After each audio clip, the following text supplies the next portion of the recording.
You are now tuned in to the Windy City Benders podcast. This is WCBP. Welcome to a special edition of the Windy City Bender podcast. No real new episode today. This is just basically us looking at some of the good moments that we had in 2020. While most of the year was bad, we did have some cool moments. We had a lot of things planned that we weren't able to do due to the amazing COVID. A lot of guests that we want to do some different stuff with that didn't really pan out. But we were very fortunate enough to still have some bucket list guests on our show. I never would have thought in a million years that we would have a Hockey Hall of Famer in Ed Belfour on our show, talking about hockey and his whiskey and a very rare hockey interview. He doesn't do many of those, so it was very fortunate enough to have him on the show and talk about some of the days from when me and Tanner were growing up watching the Hawks when they were not the greatest. They had a couple of great years with him there, but yeah. So so I'm gonna play a little bit of best of those interviews. You know, we had at Belfour, Scott Powers, Steve Dangle, the inspiration behind this show, Steve Dangle. Frank from the Hockey Illuminati welcomed us into his exclusive club and has been who at least I consider a great friend since. We've had the amazing Scott Darling, who was our first NHL player who actually did a video chat with us. It was really cool actually getting to video chat with him while we were doing that, showing off some of his favorite pads in his man cave. So yeah, it's just it's a nice little reminder to see that while the year was tough, the year wasn't great. We still had some great moments. And I think it's really important to look back at what those moments were and kind of remind us what kind of helped us get through this year. But before we get into the best of, just a couple quick things. First, I wanted to say Happy New Year's to anybody listening to this. New fans, old listeners, everybody. Happy New Year's. And from the bottom of my heart, I thank you guys for tuning in. I want to say each week, but life happens. But every time we put out an episode, you guys still come out, check it out, leave some comments on YouTube, whether it's YouTube or social media. It means a lot. I really wouldn't be able to keep doing this if I didn't think that, people cared, and you guys time and time again show me that you guys do care. And it means a lot seeing that we do connect with people and people actually enjoy hearing what we have to say. I also have a thank you guys because, I know it's known because of my one episode. I lost my dad this year, and I don't know how I would have been able to really handle it if I didn't have a place to go and kind of vent. And not only did you guys not complain about me doing a solo episode where I didn't talk anything about hockey news or anything like that, and I just talked about my dad and the influence he had on me in my hockey career. You guys listened to that. You guys, it was probably, besides our interview episodes, it was one of the highest episodes for retained listenership, with majority of the people listening to 90% or more of the episode. That really means a lot to me, and I really appreciate you guys doing that and taking the time to message me or comment something. Just your wishes and your thoughts and your prayers. It means a lot. Going forward, I really want to create more content. I have a lot of things planned in my mind that I would like to do. If it gets done, that's another story. But at the end of the day, this show is as much yours as it is ours. I would love to hear what you guys want to see going forward from the show. I started the 2-minute minors on Instagram. I haven't been really doing them too much lately because it's been just not a lot of hockey news, not a lot of stuff that I've thought deserved a video of me taking the time. And having a new puppy, it's been hard to keep him quiet. I had to bribe him right now with lots of food and treats to keep him quiet right now so I can do this. But no, I would love to hear what you guys want us to do. I am down for anything. I would love to create content for you guys. I know a lot of you absorb a lot of hockey content, and I don't want there to be an overload. But if there's something you want to see, let me know. Shoot me a message, shoot us an email. I'll put all the information, the ways you can contact me in the description for this episode. But if you got guests you want to see, if you have videos that you want to see, if you have different types of episodes, you want to see more like our debate episodes, you want to see more of our friends coming on, and just shooting the shit that way, just let us know. Your wish is my command, and I want to create content that you guys want to see, and go from there. I think 2021 is going to be a lot better. I can't say it's going to be completely 180 from this past year. I don't know what's going to go on with the world.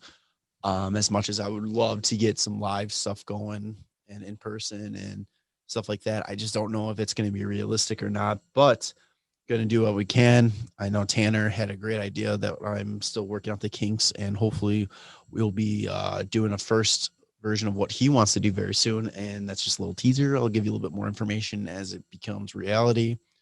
But yeah, have a happy, safe New Year's. Have an extra beer. Celebrate for us that this year is over and we are getting a fresh start, even though it doesn't just magically disappear at midnight as much as many people wish it would. But yeah, and let us know. Like I said, let us know what you want to see from us. We look forward to seeing you in 2021, and get ready. Hockey's coming back. Lots to talk about, at least from the Blackhawks point of view, because it is going to be a shit show. So without further ado, here is the best of 2020. To say that we have a special guest today might be the biggest undersell in this history of this show. Today we are joined by a NCAA national champion with North Dakota, 1999 Stanley Cup champion with the Dallas Stars, 2002 Olympic gold medalist with Team Canada. He's a Calder Trophy winner, two-time Vezina winner, four-time Jennings winner, fourth most wins in NHL history with 484, and he's also the 2011 Hall of Famer, the Eagle himself, Ed Belfour. Ed, thank you so much for coming on. Yeah, you bet. Thanks for having me, guys. So you went undrafted, but then you decided to sign with the Chicago Blackhawks. What was it about Chicago in the organization that made you decide that this would be a good place to start your career? Yeah, so growing up in Canada, back in the 70s, I was born in 65. So we had the original six back then. And where I grew up, we only had 3 TV stations to watch on television, black and white. And I know some of you people are probably laughing pretty hard at this, but yeah, we only had three channels to choose from. And on every Saturday night, most Canadian families would gather around their TV and watch hockey right in Canada. And so my favorite team back then as a kid was the Chicago Blackhawks. And my favorite players were Tony Esposito, Stan Mikita, and Bobby Hall. And my mom's favorite team was the Maple Leafs, and my dad's was the Canadiens. So we always had a good rivalry going in the house. And so, I always wanted to be a Blackhawk. And, I mean, not many kids get to fulfill the dream of actually playing in the NHL, but, getting to play on your favorite team even more so. So I was so lucky and blessed to be able to start my career with the Blackhawks. I can only imagine that when you got to put that pen to that paper for that contract, it was a little surreal for you. Yeah, it sure was. I didn't even make my high school hockey team back in Carmen, Manitoba, and through some a bit of fortune and luck and a lot of help from teachers, they helped me get through school and get my SATs in order, and ended up playing on the high school championship team for the Carmen Cougars, which kind of gave me the opportunity to get a chance to play for the Winkler Flyers in the Manitoba Junior Hockey League. It's a Tier 2 junior, and that allows you to get scholarships to the U.S. The University of North Dakota was only 2.5 hours away from where I grew up in Manitoba. So I wanted to play for the Fighting Sioux. And I went there as a 21-year-old freshman. So very late bloomer, played 3 years of Tier 2 undrafted.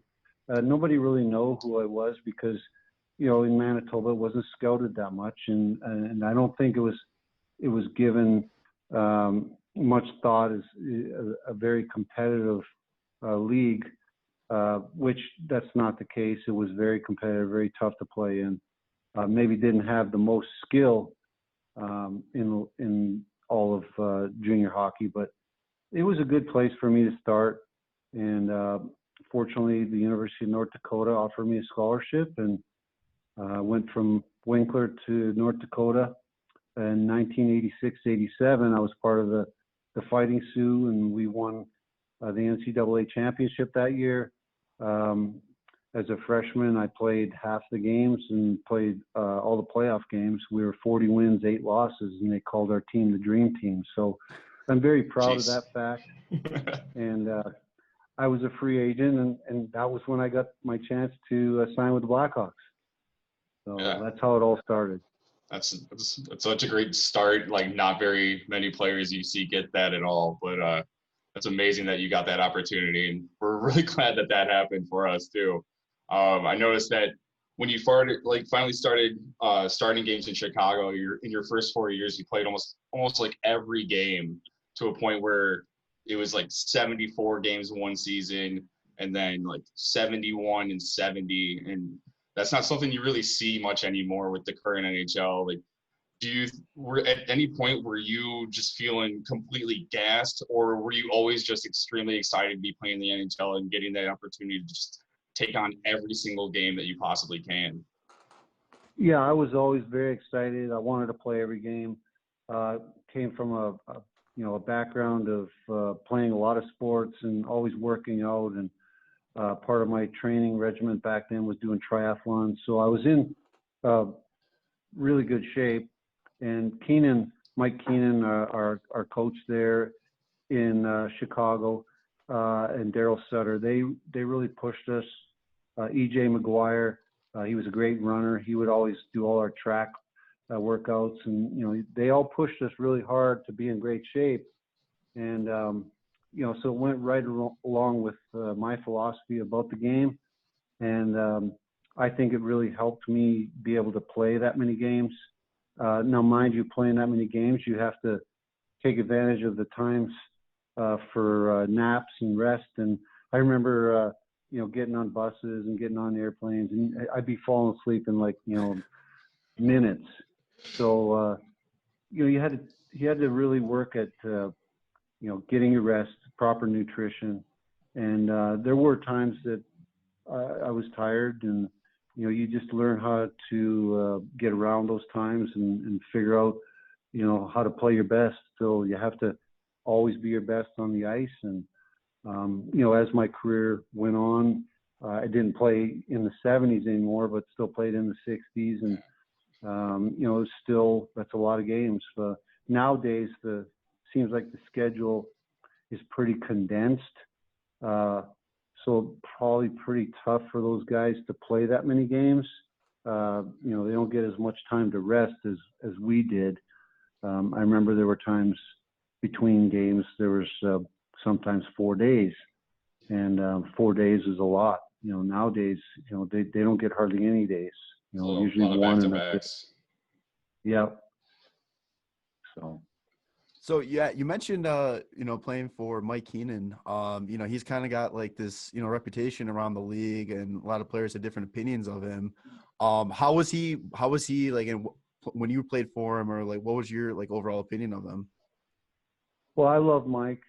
He gave me my opportunity to be in the NHL, and he played me all those games, and really gave me my start.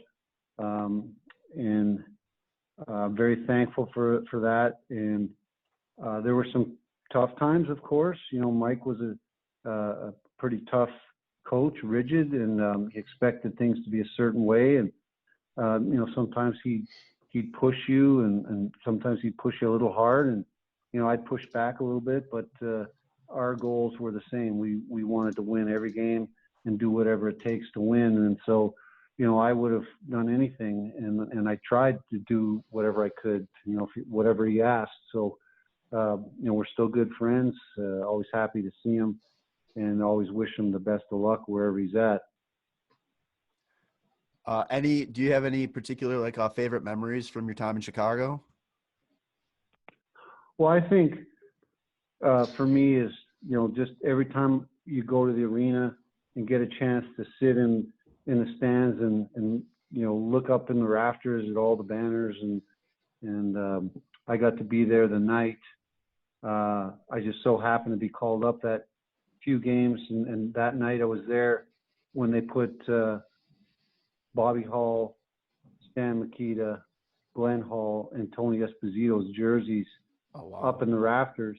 I was on the bench. They were out there at center ice with their wives, and they're all dressed up in their suits and beautiful dresses. And I remember sitting on the bench, just being in awe and having tears in my eyes. And I was so lucky to be part of that. That was definitely one of my favorite memories. And of course, the national anthem. You couldn't beat the national anthem. It's such a good amazing one. Yeah.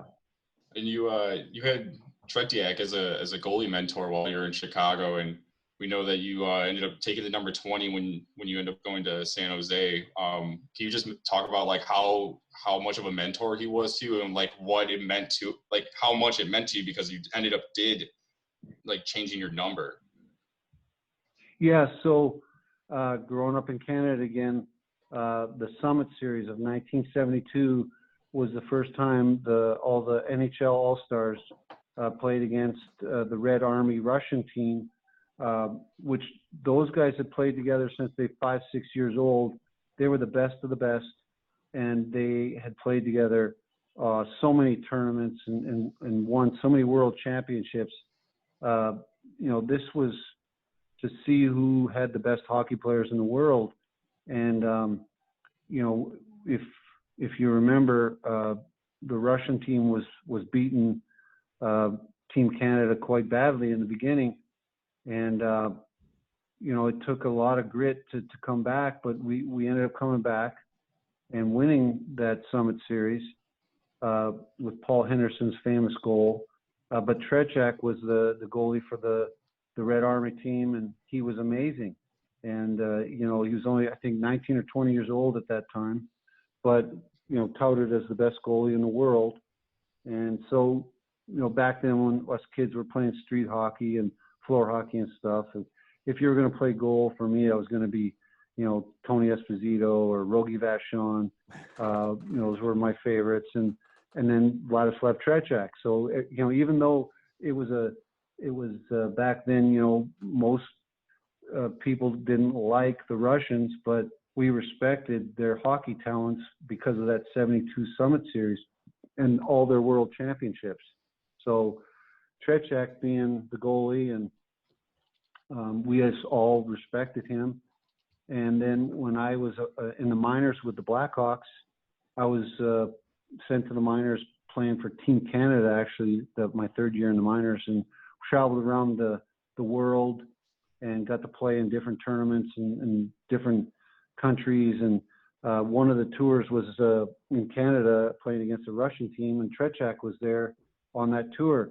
And I was so excited to get the opportunity to play in front of Vladislav. I just knew, I wanted to play my best game. And first time he saw me play, I think I had 40-some shots, and we won 2-1. And he came into the locker room after the game and shook my hand.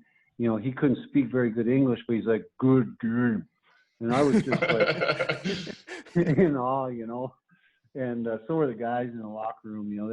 They knew who he was, and he was just one of the best hockey ambassadors. He shook all of our hands, and he just congratulated us. And then it turns out that Mike Keenan hired him about 2 months later, and he's the goalie coach in Chicago. So how lucky was I to get to play in front of him, show him what I could do. And then he became our goalie coach, and he didn't speak hardly any English at the beginning. So we had to have an interpreter on the ice with us. And here's how good he was. he put on the pads a couple times with us for the Blackhawks practices, and nobody could score him. And Keenan was like, "We need to sign him up." That's amazing. Yeah, it's a good thing he turned it down. Otherwise, I probably wouldn't have had a job. Yeah, especially like at that time, he's like in his later 30s at that point, right? Yeah, he was. I think, yeah, he That's still pretty could amazing. play. Yeah. So let's this is one question that always gets brought up when we talk about you. I don't know if you get asked this a lot, but you have probably the most iconic goalie mask in not even NHL history, in hockey history. When you got that Eagle mask or decided on that Eagle mask, did you know it was gonna leave this like long legacy with it? No, not at all. And you know, I was just fortunate enough to get one of those masks. You know, back in those days, you know, not all of us got to get a nice custom-made mask. We all started out with helmets, hockey helmets with screens on them, and they weren't very protective. So I was given the opportunity to speak with Greg Harrison. He was the goalie mask maker back in that day. He's out of Toronto. And I asked him to put a mean-looking bird on the mask, and he chose an eagle. And then Mike Keenan, you know, ever since I got that mask, he started calling me Eddie the Eagle, and it just stuck. And, you know, the mask evolved into, you know, different versions and different colors. And it was a lot of fun working on the mask, and I enjoyed the art side of it and, you know, hiding the eagle and the feathers. And it was just very fun, but not expected. Yeah, it's an amazing mask. I love that the eagle kind of evolves with the mask as well, going a little bit more realistic at times and some cartoonish at sometimes. But I wanted to just before we like finish talking about the hockey playing career, we just wanted to talk about the Stanley Cup that you won and how it was ended up being like the longest game in playoff history for a cup clincher. And just like kind of like wanted to pick your brain on like what was going through your head is like you're in overtime and the first overtime ends and then the second one ends and then you're heading into the third one. Like what was just kind of going through your head there? Yeah. So, you know, being a veteran, I've been in quite a few overtime games, and you just try to stay focused on the puck and the next save. You try not to play the clock or the scoreboard at all. You know, don't let the fans get in your head. And you just stay focused and just treat it like any other game. And, you know, ever since I was 4 or 5 years old, we've been playing for the Stanley Cup, you know, on the streets and floor hockey, river hockey, pond hockey. It was always for the cup. And, you know, you'd always pretend you were in, you know, double, triple overtime, game 7 for the Stanley Cup. So, you know, I just tried to tell myself it's just another one of those pond hockey games, and, you know, stay calm and just stay focused and, you know, try not to get overwhelmed by anything. You know, the team was playing great. I was on my game that game. And, you know, guys were getting IVs in between periods and trying to do whatever they could to get nutrition for energy. Myself, what worked for me was a milkshake.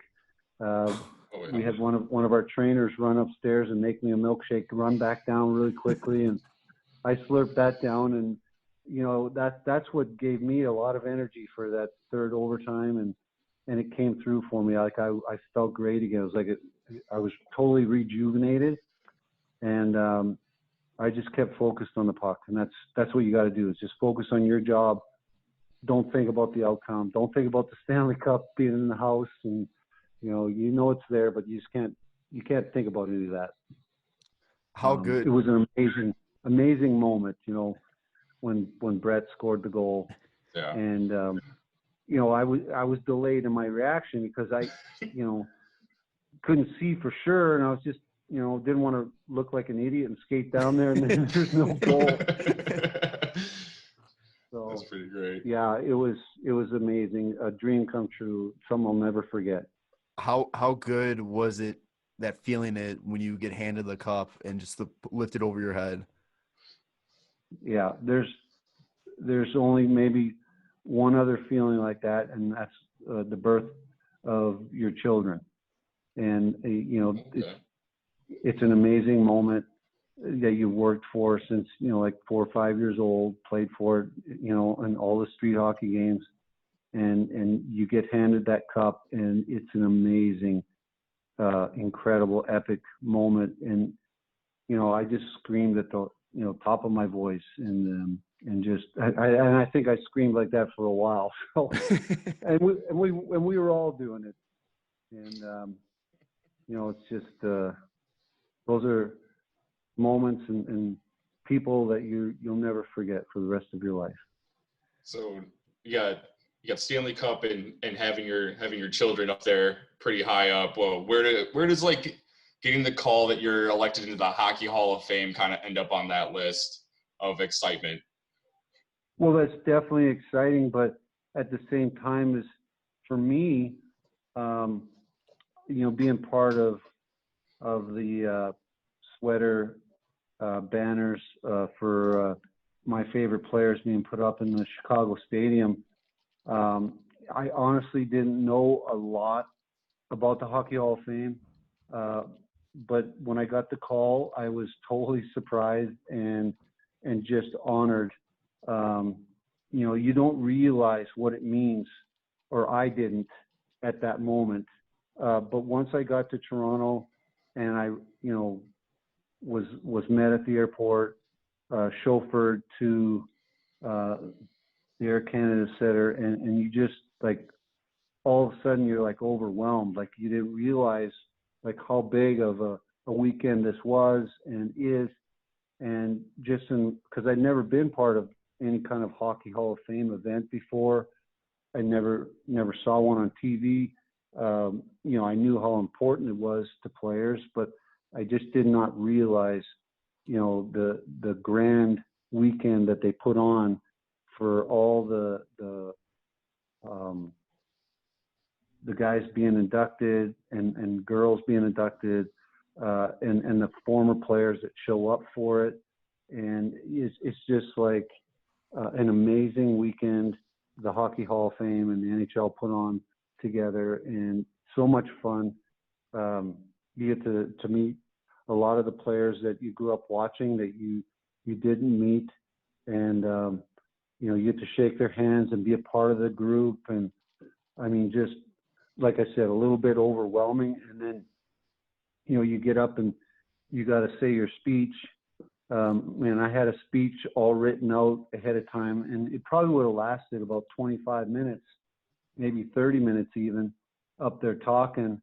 And then they tell us the day, I think it was the day before, they tell us, oh, and by the way, you guys, you only have 5 minutes to talk. So I was like, oh my gosh.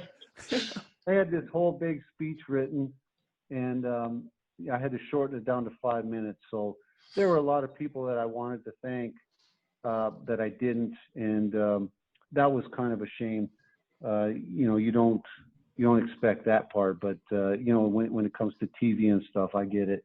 But there were so many people that help you along the way, that help you get to each and every step along the way, like playing junior hockey and then playing for the Fighting Sioux, and then turning pro. You don't get to do that all by yourself. It just doesn't happen that way. I mean, some guys may, but I don't think so.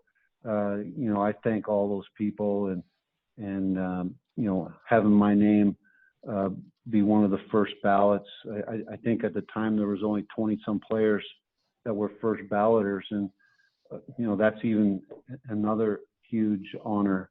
So, and what's even more impressive too is that you are one of 7 undrafted players to get into the Hall of Fame as well.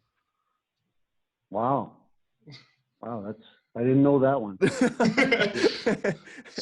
Just doing some looking up some stats and everything, and I thought that was pretty noteworthy. I was like, that's pretty amazing. Yeah, wow, that's great. Well, like I said, I'm very honored, very thankful, and proud for sure. All right, so with us now is a very special guest to this show. He is the host of a fantastic podcast, probably one of my favorite hockey podcasts besides ours. Unfortunately, got to say that. But he is Frank Karubi, and he hosts the Hockey Illuminati podcast. Frank, thanks so much for joining us. What's up, boys? I appreciate the kind words. Not off to a great start, though, because you pronounced my name wrong. I told you how to pronounce it. I know. All right, guys, I'm out here. See ya. This is what I get for trying, man. Happens all the time. It's all good. No worries. I'm so bad with last names, and I get mine mispronounced all the time, so you think I'd be a little bit more careful pronouncing everybody else's. All good. You never do it. I don't understand why your mouth just can't make it work ever. It's the most frustrating thing for me, but yeah. So this is a long time in the making. Definitely been following you for a while throughout your show, so it's a real honor to talk to you. So let's just kind of kick it off for the start. How'd you get the Hockey Illuminati going? Yeah, and again, I'm happy to be here, boys. Like you said, I know we've been going back and forth. Before we start, I'm curious, have you guys ever been to Toronto? What's up? Have you ever been to Toronto? I have not. Not No. anytime only place. I've been there when I was like younger, when I was playing in tournaments as a kid. We went to Toronto like 3 years in a row, like right after Christmas, which was pretty fantastic, but I haven't been there, to enjoy it as like an adult or anything. Yeah, I've only been up to Sarnia area for Silver Sticks. That's the only time I've ever been to Canada. Yeah. It's not an area of Canada you want to visit unless you're mining for copper and nickel. Right. Yeah. Very. Which I don't think you'd be doing, but it's my side gig. No big deal. Yeah. If things don't work out with this whole podcasting, maybe we'll meet in Sarnia and become miners. Do a mining podcast as well. But perfect. Good backup. Yeah. There you go. But I guess to get to your question, how did it all start in terms of me hosting my own podcast and the Hockey Illuminati? Yeah. Yeah, like what gave you the idea, or like what made you want to start it up at all? I mean, I guess like Biggie Smalls says, it was once a dream. It was all a dream, right? I used to read the hockey magazine. I don't know. I was always a big fan of radio when I was a kid. Real young kid, I probably listened to Howard Stern way too early. And I just loved the radio, and naturally grew up loving hockey as well. And when I went off to university, I did the whole broadcast journalism thing, had a campus radio show, was really involved in, we did a lot of YouTube live streaming and all of this type of stuff. So I was very involved in that. I knew that I wanted to forge some type of path in the media world. I moved back to Toronto, and I started working with a little bit with Rogers TV, which is kind of like our version of ESPN, I would say. So I was working with them for a few years, doing some play-by-play and covering junior A hockey. And I got to a point where I was like, you know what? By the way, can we swear on this? Oh yeah, fuck yeah, whatever you want to say. We got to a point where I was like, fuck this. Like I want to have something that gives me total creative freedom. I want to be my own thing. I don't want to be a clog in a machine that is this huge entity, and I want to build something. And I always really loved interviewing people, getting to know people. And I remember just saying to myself, thinking like, shit, I have such a huge hockey network. I'm so lucky to have a lot of great relationships in the sport. And I live right here in Toronto, which is the hockey mecca. Like, damn, I could get him, no problem. And I was like, screw it. I'm just going to start my own podcast, and we'll start interviewing guys kind of Howard Stern style in terms of the way he breaks interviews down and talks to people. Is kind of, he's one of the inspirations for the way that I think our show operates. So that was it. So we started it a couple of years ago. We used to be called the Jock and Jill Show. Some things changed, and we've now morphed into the Hockey Illuminati, and we're trying to take over the world one interview at a time. A weird, advice to anybody listening, if you're doing this kind of thing, shoot your shot. I mean, you never know. 100%. I feel like the very first interview that we had with like Dave Boland, it was over. I was like, what the fuck did we just do? like, how did we get to talk to Dave Bolin? Like, he's won Stanley Cups. Like, what the fuck? That was a great interview. That was the first time I listened to you guys with Bolin. Sweet Bull. And yeah, like people ask me that kind of stuff all the time as well. They're like, how do you get some of these guys to come on your show and stuff? How are you getting these guests? And I'm like, it's like you said, you got to shoot your shot. You have to have a salesman's approach to it, right? For every 10 people you reach out to, 2 will respond, 3 will respond, and if you're lucky, 1 will agree, right? Yeah. And it's a similar type of number in sales. So it's just about taking your shot, right? I mean, law of attraction, go out there, grind, and look at what you guys did with Belfour, right? I mean, you reach out to someone over and over and over again, you catch their publicist or their agent or the guest on a good day, and they're like, yeah, sure, I got a lot to say. Because, one thing is like everyone loves listening to themselves talk, right? And everyone's got a story to tell. Especially, I'm finding as well that it's obviously a little bit easier to get guys that are retired, because they kind of miss the spotlight a little bit, and podcasting puts them back in it. The current guys are a little tougher to get, and they're usually not as good interviewers either, because the current guys are a little more tight-lipped and. They really watch what they say, especially the younger guys, right? Like I did an interview with Owen Tippett. Oh, okay, nice. Who was drafted by the Florida Panthers first overall in the first round, excuse me. And after the draft, we interviewed him, and we never aired it because it wasn't a good interview. Like he was such a reserved kid, really shy. Kind of nervous, so it wasn't. We recorded it and we shelved it. But anyways, now I'm rambling. But it's almost better to talk to like the retired guys or even like the older guys, because especially when you're talking to the older guys, there wasn't this sort of media out there like when they were coming up and all that kind of stuff. So now, the way I look at it is, imagine the story some of these guys might have that have never had the chance to go and put it out there because, hey, there's nobody out there to talk. They can't call on the AM radio or something back in the day and put this out there. So, I mean, it's a real cool opportunity. I know people would love to hear from, the Taves, the Canes, and all that kind of stuff. But, the older guys are even better, I think.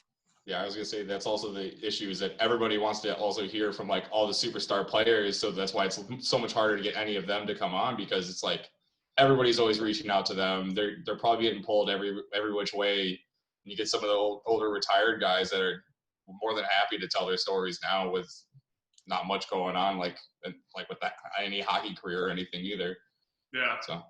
Well, I mean, you guys have certainly topped out at this point. I think you've had me on. I mean, where do you? I know it's going to be tough. Now, what are you going to do? I mean, unless you get Gretzky on for your next episode, and you guys are fucked. You also like really good friends with Stamkos, right? So I'm fortunate to have a good relationship with Macedonian assassin Steve Stamkos. Yeah. I was listening to that episode recently, and I was just like losing it because I'm just laughing so hard about you guys being in like a fantasy football league together and questioning if he's like seen Tom Brady yet, and I'm just like, this is. So what the fuck is going on? This is hilarious. It's like it's a hockey podcast talking about fantasy football. Like, yeah. You know what? He's one of those. He's like a big time undercover beauty. Like he's a private guy. Doesn't do the social media thing. He does his interviews and he sounds the exact same. He's very bland, but behind all that, he's actually like hilarious, super down to earth guy, family oriented dude. And I mean, I went to high school with him. That's how I've had a relationship with him for a long time. And he played baseball with us for a few years in our beer league baseball, summer beer league baseball early on in his NHL career. Probably against Steve Eisenman's wishes, but he was still doing it anyways. Tear it up too. Plays a little fantasy football with us, and that's that. Did he tear it up in baseball too? Like, dude, it was just. There used to be a clip on YouTube. I don't know if it's still there. I mean, YouTube takes everything down now. So Yeah.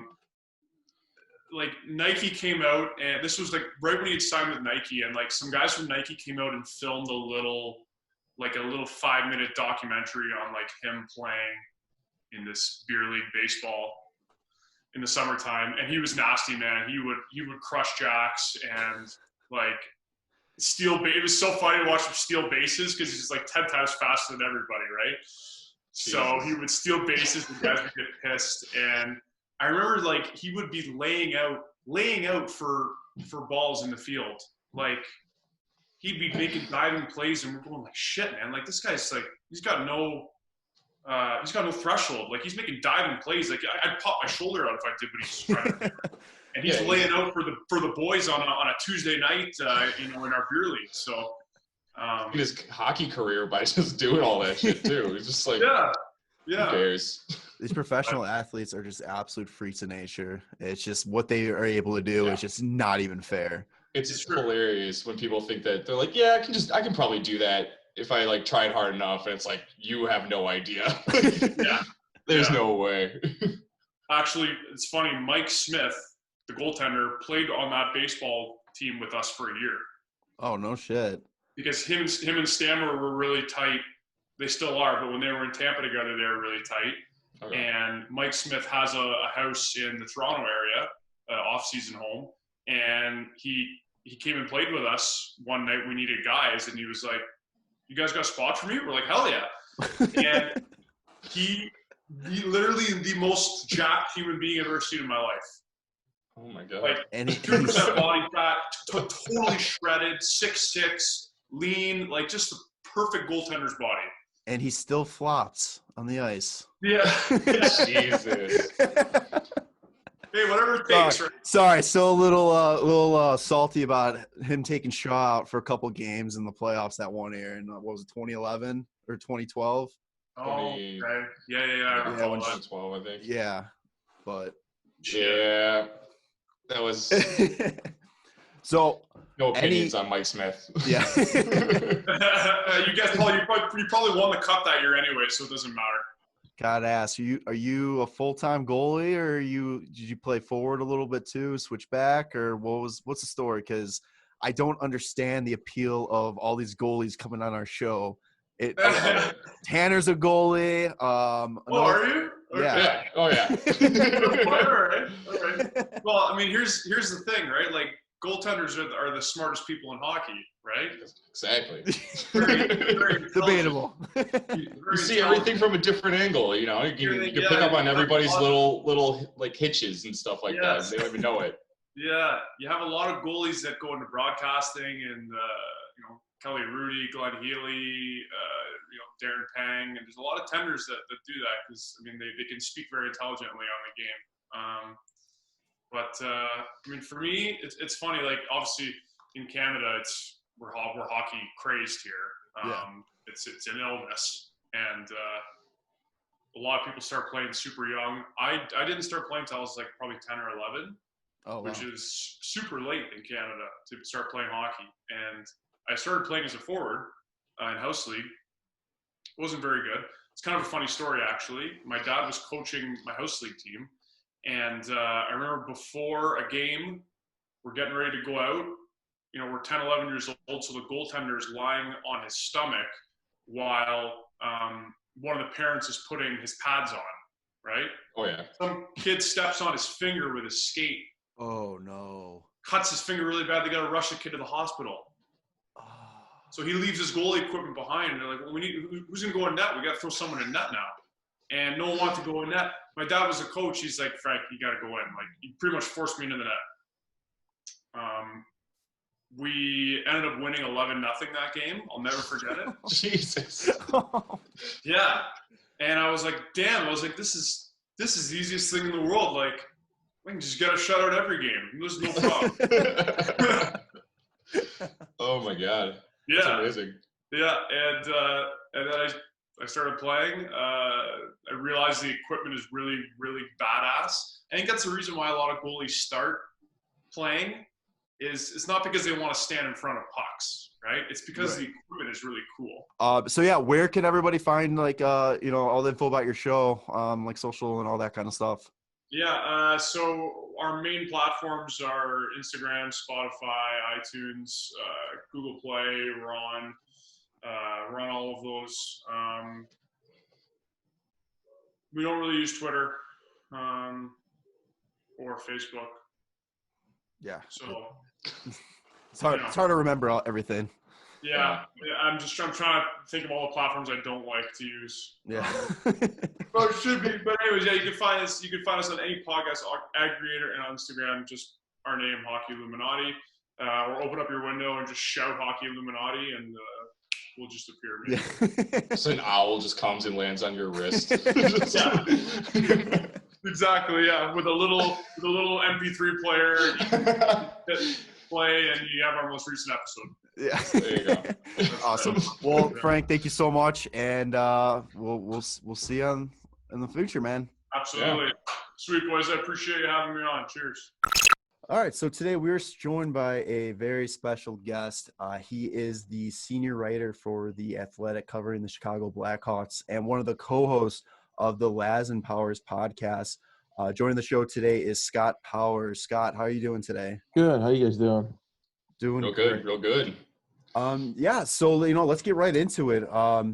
So what's your opinion on this whole pandemic right now? Do you think there's a realistic chance that we're going to see a finish to the current season, or do you think it might be irresponsible to even think about playing with so many questions out there still going on about safety and all that? Yeah, I think for me it's hard to see the season ending now.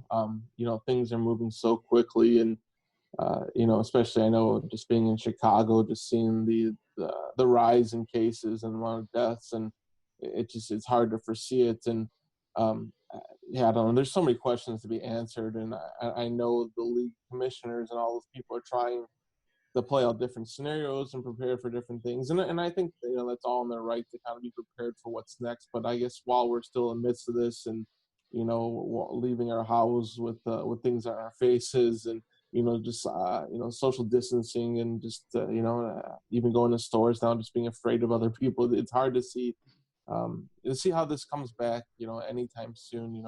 The more that I've read, I haven't been involved in any of the NHL meetings or followed it, other than Pierre LeBrun's our insider, and he gets a lot of the information for the Athletic. But just the idea of maybe playing without fans, it probably seems very realistic, especially from what you hear from the government, and you hear from some of the commissioners, that maybe that's a little bit more realistic. Where a lot of these, when you hear from a lot of the government, at least the governors of some of these different states, that it's I know especially California coming out just a few days ago saying it's unrealistic to have any kind of events with a mass amount of people in this summer. So I think if the NBA or the NHL or any of these leagues want to get these seasons going again, they probably have to get outside the box a little bit, and if they can find a way to do it logistically and safely and not endanger, obviously their players and personnel, that the required personnel, that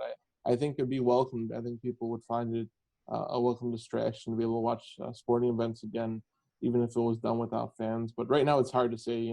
It's April, and I feel like we're still in the middle of this. I know that we're seeing the curve in some areas, and I think Chicago's done a pretty good job. But it's overall, it's as of right now, it's it feels like this thing's been going on forever, and it's only been a month, and we're talking this summer, or it could still be going on. So it's so hard to say anything definitively, but it's I'd be surprised if we had fans at the game anytime soon. So hopefully that we continue to flatten the curve, and there's some way to resume these seasons even without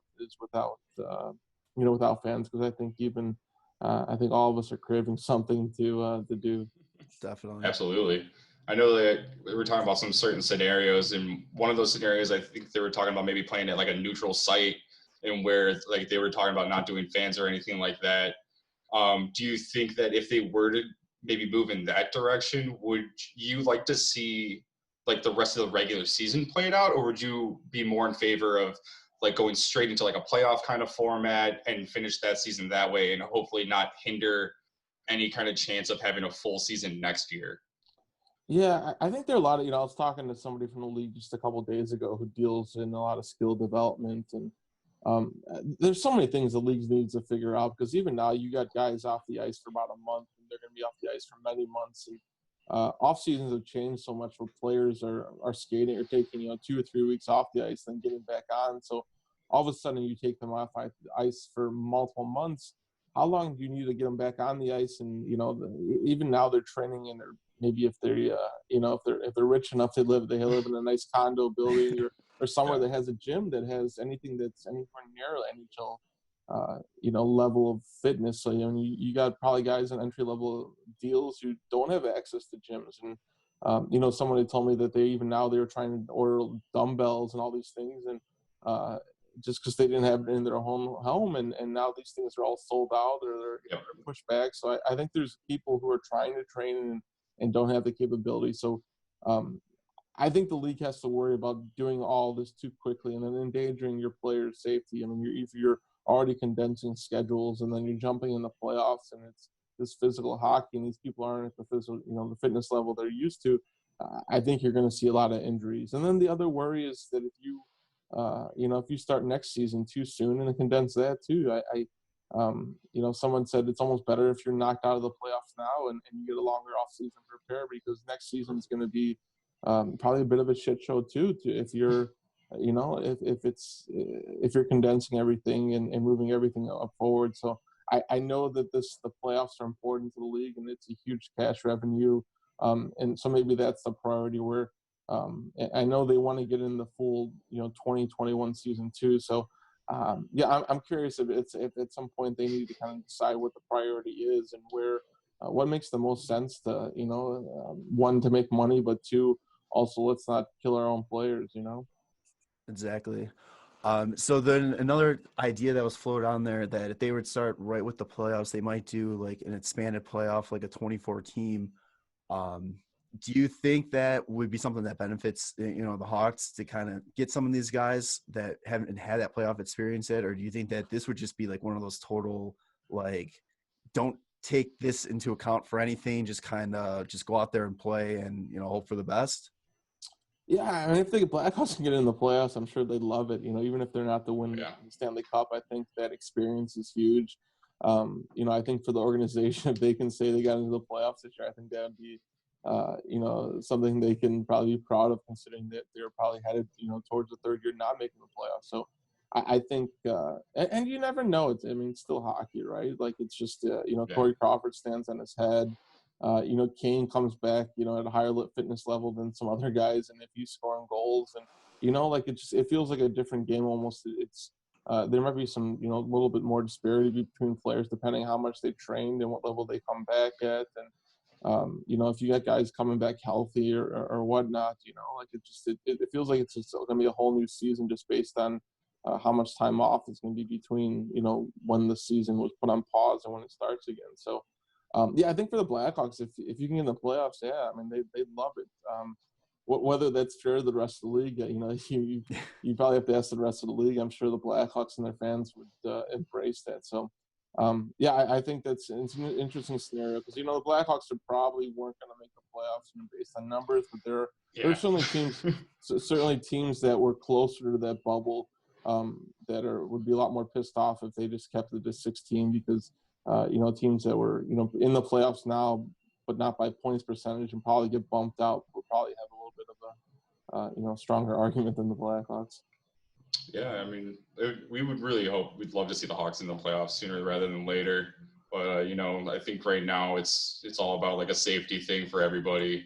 So like if this doesn't continue and we end up just scrubbing the rest of the season and we go into the off season now, like, we're looking at, like, we've already signed a few key guys that we had drafted with Ian Mitchell and like Evan Barrett. And we had read your article about Ian Mitchell where you were going into like a deep dive on some young guys. Is there anything that you like find like most entertaining about Ian Mitchell? And then like, it's like, how do you feel like he's going to fit in the D-core maybe this upcoming season or in the future? And then also just kind of follow up with like, you said you're going to be doing more of the young guys. Is there any kind of like hint into who you're going to be deep diving into from there as well? I honestly have no idea who I'm doing next, so I'm up for suggestions. But I imagine Doc and Boquist are around the corner, like the Nylander. I'd love to hear more, a little bit on like Bodan too. I feel like he's just kind of like an unsung first rounder ever since like Boquist has come up.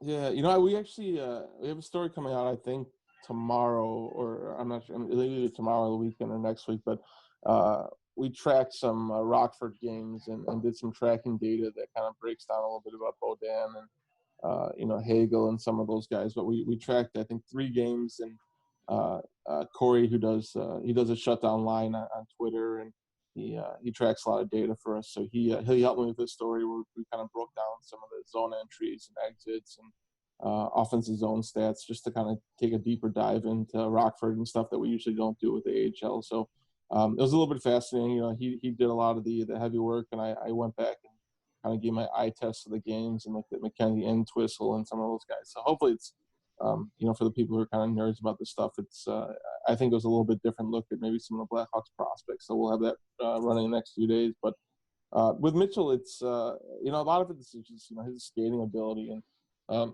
the fact that he's been in college for 3 years. The Blackhawks certainly pushed for him to come out last season, and he decided to go back to Denver. So he should be a year a little bit more prepared and ready. And I think he's a little bit more of a finished product than Boquist probably was coming into this season. His habits are a little bit better. He's a little bit more reliable in the defensive zone.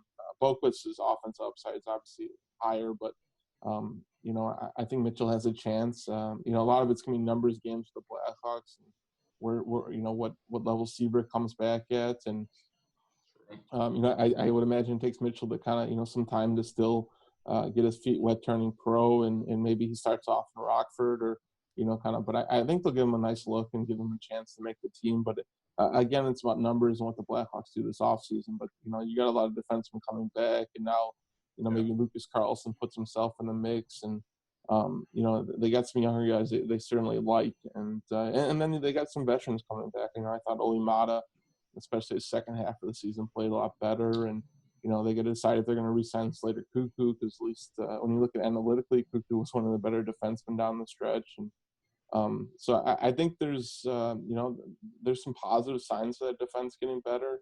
A little bit of a hope, analytically, and when you look at the numbers, and certainly they had their struggles this year too. And I know Carlton was still trying to work his system in, and having scratching Seabrook and maybe putting that message out there was a positive sign. And Kelvin DeHaan played really well until he got hurt. So if everyone's healthy, and if Colleton's playing the players who deserve to be playing, and I think the Hawks can maybe assemble a defense that's that's improving. I don't know if it's great yet, but there's got to be some hope. And Boquist takes the next step. Mitchell comes in and can hang with those guys.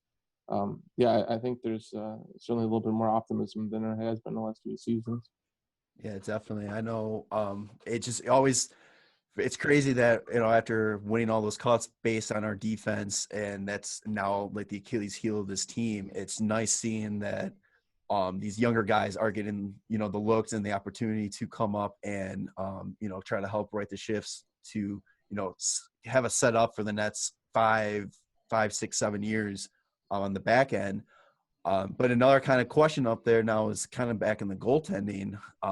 Crawford coming up, contract coming up this year. How do you think that's gonna get handled? Do you think they're gonna bring him back? Do you think that they're gonna look off the board, or kind of go with the guy that's in Rockford right now? Yeah, I think Colin Delia is going to be part of the equation, and just even having watched these couple of games from Rockford over this last week, I think Delia, I think he's legit. I guess we've yet to see him dominate at the NHL level. He was pretty good last season coming up, and then had a little bit of rougher stretch. And then, when he was kind of assuming to be the number 2 this year until they brought in, Robin Leonard, goes down to Rockford. Early in the season, he struggles. He was expecting to be in Chicago. His girlfriend was, unexpectedly pregnant. He was dealing with a lot of things, and he struggled. But then, for the 2/3 of the season, he's one of the better goalies in Rockford and better goalies in AHL again. So I think he steps into that spot. Maybe Kevin Lankinen, maybe there's a little bit of competition for that second spot, but I think Delia can be that guy. And then certainly I think there's going to be conversations with Crawford. It depends on what Crawford wants. I'm sure the Blackhawks are going to want a short-term deal, and probably for him to take a little bit of hometown discount just because the cap is going to be an issue for them. And that's that's just something that they have to weigh too, is just where depending on how much of the playoffs they finish, depending on what the revenue ends at, where the cap will actually be is going to affect the Blackhawks a lot, because they still have to afford Kubalik and Strome and some smaller contracts like the Dulas and then certainly figuring out the goalie. So when there's not a whole lot of money to be thrown around, and all of a sudden it's 3 or 4 or 5 people dividing that up, and certainly I would imagine Kubalik's kind of the priority now, and he's probably upped his price tag with how he's played, and Strome numbers are pretty good, and ultimately you still need a goalie. They went in this season, they spent $11 million on two high-end goalies, and it's probably going to be a very small piece of the pie next year when you look at the 2 goalies deal. You'll make $1 million, and then whoever that other goalie is. So the Blackhawks won't be putting as much money into the pot for the goalie. So does that affect the picture too? And do they have to worry about Crawford's health? He's certainly been healthy for a good stretch now there, but if he has another concussion, what happens, and where's that put them? So I think there are a lot of questions that Crawford has to weigh about what's important to him, and how much term and how much money he wants to get late in his career. And also the Blackhawks kind of have to figure out where they're going, and is it win now, or is it win in a couple of years, and where's Crawford for that picture? So I imagine there's a lot of discussions going on, and I haven't heard a whole lot, and Blackhawks have to keep a lot of this close to the vest. So yeah, I'm just as curious as you guys are where the goaltending situation plays out. We really appreciate you coming on and answering some of our questions. But before before we let you go, go ahead. Before we let you go, we always ask all of our guests this question. And with you covering the team for as long as you have, I think you might have a good one. What is your favorite, hockey memory? Whether it's something you covered or watched or anything like that. I guess it'd have to be something I covered, because I've told the story a little bit more lately, but I didn't grow up a hockey fan. I didn't even want to cover the Blackhawks when ESPN put me on hockey. So, it's been an evolution of me enjoying hockey and me covering hockey, and I've certainly embraced it, and hopefully I've become a better reporter, because I was pretty god awful when I first started ESPN covering it. So, I don't know. It's weird because covering the 13 Cup and the 15 Cup. I'm not a Blackhawks fan, but obviously you want to cover big games, and those are big moments. But a lot of time the media would spend the third period, down in the press room, because you want to be close to the locker room when the game ends, and you're in there. So a lot of the big moments the Blackhawks had, or I'm watching on TV like everyone else, and over the last 3 or 4 years, I've made sure I've stayed up in the press box just to watch every moment, just because I hated having to watch a lot of those on TV. So unfortunately, the Blackhawks haven't had as many successful moments since I started doing that. But, so unfortunate. Just I guess even from an objective standpoint. But I don't know. The Boston thing was exciting, and even being on the ice and covering that, and I guess a lot of it just looking at it from a reporter's eye, and being on the ice and interviewing people, and doing something different. But the whole 17 seconds thing was crazy, even just being in the press room in Boston and trying to cover that. So it's everything was kind of bang bang, and you're trying to finish a story, because the ESPN you got a story, you gotta have a story at the horn basically. So trying to I don't even know if I had the 17 seconds in there, and I was more like, oh, the Blackhawks scored and they scored again. So I don't know if I have one specific one, but it's been, even covering a losing team, it's been interesting, a bit of a challenge and something different. And, them covering, having a third, the number 3 overall draft pick last year was interesting. So I know that I'm not directly answering your question, but it's, it's all good. Yeah. It's often, I'll try to think about that. I'll certainly ask me to be on the podcast again, and I'll see if I can come up with a better answer. Well, yeah. Awesome. Yeah. Well, Scott, we really appreciate it. You coming on. We always love reading your work. So They can find all your stuff on The Athletic. And where is your guys' podcast strictly on The Athletic, or is that? It's on it's on iTunes, and I think it's everywhere now. So yeah, we used to be doing 2 podcasts a week, and one was behind the paywall and one was free, and I think they're all free now. So people can find it on the app, on The Athletic, and probably anywhere else they listen to podcasts. So it's Laz and Powers, and then you can find all of our work on The Athletic as well. So awesome. Yeah. Scott, thank you so much for coming on. We really appreciate it. And hopefully, we'll have it come back on, when we kind of got a little bit more answers about what's gonna happen. And yeah, for sure. A little bit more of a better mood, like maybe some hockey's being played, and maybe the Hawks are in a playoff spot or something like that. It'd be great. Sounds good. No, stay safe, guys. Hey, you too. Thank you, Scott. All right, so today we are joined by a very special guest. He is the man behind the Leafs fan reaction videos on YouTube.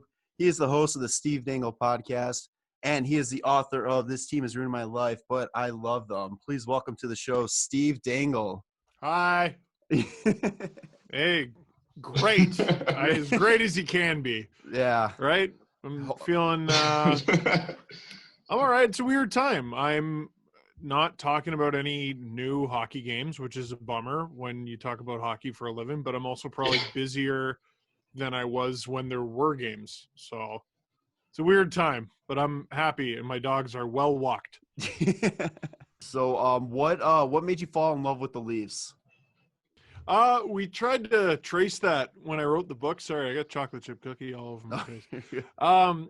We tried to retrace that when I wrote the book. And really all I remember is, one day I asked my dad, I go, "Who's our team?" And he goes, "The Leafs." And that was basically it. I grew up in Scarborough, Ontario. I can't remember where you guys are from. I think Chicago or yeah, Chicago. Chicago area. Chicago. So Scarborough wasn't part of Toronto yet. In 1999, it amalgamated with a bunch of other places, and they made the super city, which is what they called it. So even though we weren't technically from Toronto, we were from right beside Toronto. So that was our team. But I remember the Leafs run in 93. I had just turned 5. And I remember being conflicted because to me, the Leafs were the best team in the world. But I knew they were going up against Wayne Gretzky, who is the best player in the world. And so I thought, well, how's that going to work? My 5-year-old brain was malfunctioning. But that's like one of the first hockey memories I have, which means I've loved hockey and the Leafs since before I can remember. Well, I was just saying, so you learned at a young age what it was going to be like to be a Leafs fan. Pretty much. The first game I ever went to was February 5th, 1994. It was Don Cherry's 60th birthday, and my future wife, I didn't know at the time, obviously I was only 6. It was her 6th birthday, and the Leafs lost. So that was a pretty good jumping off point for my Leaf fandom. They lost 4-3 to the Detroit Red Wings. Leafs were down 3-1. They made an almighty comeback and then gave up a shorthanded goal to Sergei Fedorov. Oh, God, Sergei. What a killer. I know. He was unreal. He was so good. Growing up a Leafs fan, did you know that you always wanted to get into, like, sports media, or is that something that just kind of evolved as you, like, grew up watching the Leafs? That evolved. Man, I didn't know what I wanted to be when I grew up. I was always very talkative child and yappy. I thought I wanted to do something in news. I was one of those. I would not be friends with early high school me. I thought I was really smart and like in tune with the world, man, and like world events. So I wanted to be a newsman, but like really I didn't know anything about anything. So I honestly thought I'd like be like a news anchor or something like that. And like, I don't know, knowing what you know about my YouTube channel, like, can you friggin' imagine, me talking about like gas prices or something like that, and just in a calm manner? No, how intense it could be. Oh yeah. 90 cents. What? Like, I just got it. Well, that's per liter. I got to translate. I don't know what it is, but yeah, Oh, that's all right. I wanted to do sports media, but like I never played hockey growing up, so I didn't think that was realistic, and like I didn't pursue it in school really. I got into radio and television arts, which was the program at Ryerson University that I took, but never with the plan of getting into sports. It wasn't until I started my YouTube channel in my second year of university that I was like, oh, okay, you know, maybe, who knows, maybe.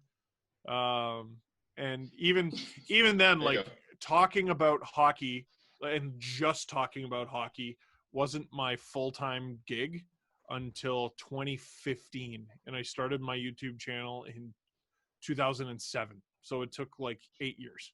So what really like drove you to like get that YouTube channel started? I mean, obviously it was a great idea and a great investment of your time, but like what was kind of like the process of wanting to do that? Thank you. It was sort of a self-appointed internship. So I was amazed I got into the program that I did. My marks weren't fantastic. I had like a 82 average, which was like 2% above the minimum average needed to get into the program. And I didn't have a very robust portfolio of anything I could show. I did the morning announcements. I wrote for the school paper. And it was garbage. It was all garbage. Like going back and reading it, I would never even have given me an interview for the program. I ended up getting one and I ended up getting in. But first day of school, everyone's had an internship of some sort. And I've been a cameraman at this local station or this at this place. And they get to me and I'm like, I did the morning announcements, and like there's older students in there who are like 25 and they're sitting next to a literal child basically. and it was embarrassing. So second year of university, the front page of one of the Toronto papers, tabloids I should say, Leafs lost the first game of the season and they said Leafs better luck next year. And that pissed me off. So I made a 16-second video basically saying, screw that newspaper. And then they won their second game, I think. And I made another like 45-second video. And no one is seeing this. No one. Like I'm putting the link in my MSN status, like showing my friends for them to laugh at. And then I made a video for the third game of the season, drunk. And I in that moment decided I'm gonna make a video after every game, like just to sort of see if I can do it, and I'll learn some things along the way, and I'm probably gonna suck, but that's fine. That's how I'll learn. And I missed maybe 2 or 3 games that season, and I think I've missed 6 or 7 games over 13 years now. Jesus. So I mean, you That's haven't missed that impressive. many games. No. But I think the big question is, are you going to release just Hat Guy video? Oh God, I really don't want to. Maybe I'll do it just because it's quarantine. But yeah, people keep asking for the Hat Guy only video, and I'm like, man, people have been on the fritz about Hat Guy since I introduced him over a decade ago. Like, I don't know. To give him his own video, it's not going to be very long. I was gonna say, at what point during the LFRs did you realize that you had something special, where you were like creating pretty much a nice following, and you felt like this is something I can keep doing, and it'll be a really good thing?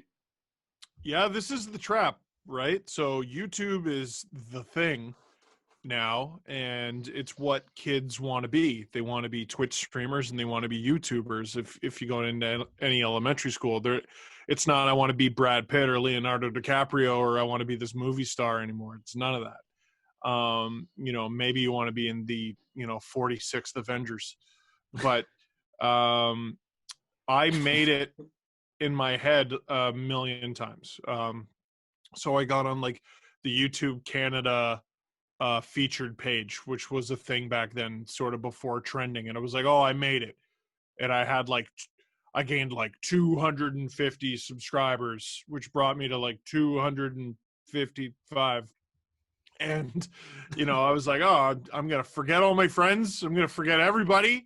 I'm famous now. It didn't really work like that. And then Nike contacted me, and I went to the 2010 Olympics a couple years in, and I go, oh, I made it. And I got an internship at Leafs TV. It was the Leafs TV network.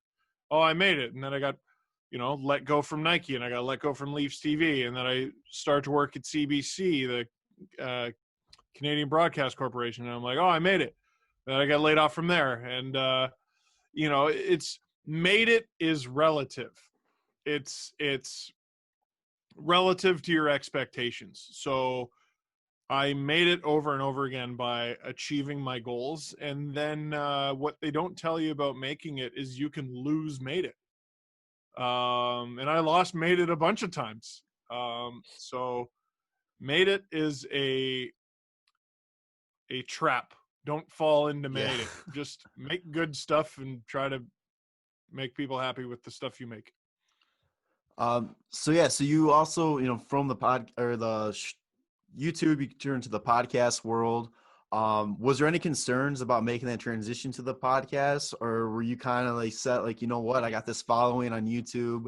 I'm confident that it'll translate over, and that make that easier for you to make that transition? Well, I knew I had an unfair advantage, right? Like the guys were Adam, and at the time producer Chris, now it's producer Jesse. They didn't think anyone would listen to the first episode, and I'm like, well, I bloody hope they do. Like, I got a few thousand, followers on Twitter and YouTube. Like, we'll get some. It's whether or not they like it, right? So we upload the first episode, it gets like 1,000 listens, and they both crap themselves. And I'm like, oh, well, welcome to the show. It's fun. And we struggled with it. I remember thinking, like, I got like 10 episodes worth of material in me. Like, I couldn't possibly come up with, if we're doing hour-long episodes each, I couldn't come up with 10 hours of hockey things to say. And it turns out I could, and because hockey changes, and things change, and news comes out, and I'm learning more about old stuff, and I'm learning how to be better with a microphone. So I am surprised it's gotten to the level of success that it has.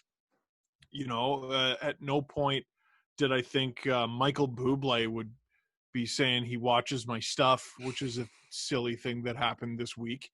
But it's been pretty cool. Yeah, Michael, or even one of the guys from Too Hot to Handle, apparently, too. Bryce, yeah. So that was, Jesse paid for that. He paid for a cameo. Bryce from Too Hot to Handle basically called me a pigeon. But he's like, oh yeah, my NHL friends are like, Steve Dangle, who the hell's that? And then people started tagging me in his Instagram, and they're like, yo, he actually has NHL friends. And it turns out he's friends with Brendan Lemieux with the Rangers and the Jets. So, who knows? Maybe he Googled me and was like, this guy sucks. Jesus. Well, going from like podcasts, and obviously you had the book come out, how difficult was it, like, writing a book about yourself and just getting all that together? Writing a book is so hard. My agent has reached out a couple times to get me to write another one, and I just it's just, man, it was hard. It was really hard. If I write another book, it won't be as long as this one. Obviously, people have been asking for it. This team is ruining my life too, and I'm like, man, let me live life. Like, the first one is about like the first 29, 30 years of my life. I'm 32 now. What do you think is going to be in the book? From 30 to 32, I have another year in the whole book. I've not lived a book's worth of life in 2 years. Like, chill. But no, that was really difficult. But it was a neat little exercise that you can all do, and you don't need to go to as much work as I did. You don't got to write the whole 300 plus page book, but it was a really neat exercise in putting your life in chronological order, putting all the events that are significant to you and sort of piecing them together. And I love my parents and respect them, but I gained even more respect for them over the course of writing it, and just everything they went through with me and my sister growing up.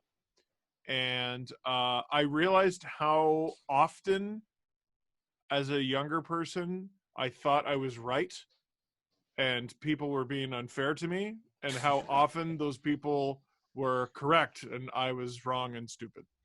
So it was, and also just that I've lived a fun little life, so if you try that little exercise of putting your life down on paper in chronological order, maybe take an hour over a few nights, it's kind of fun.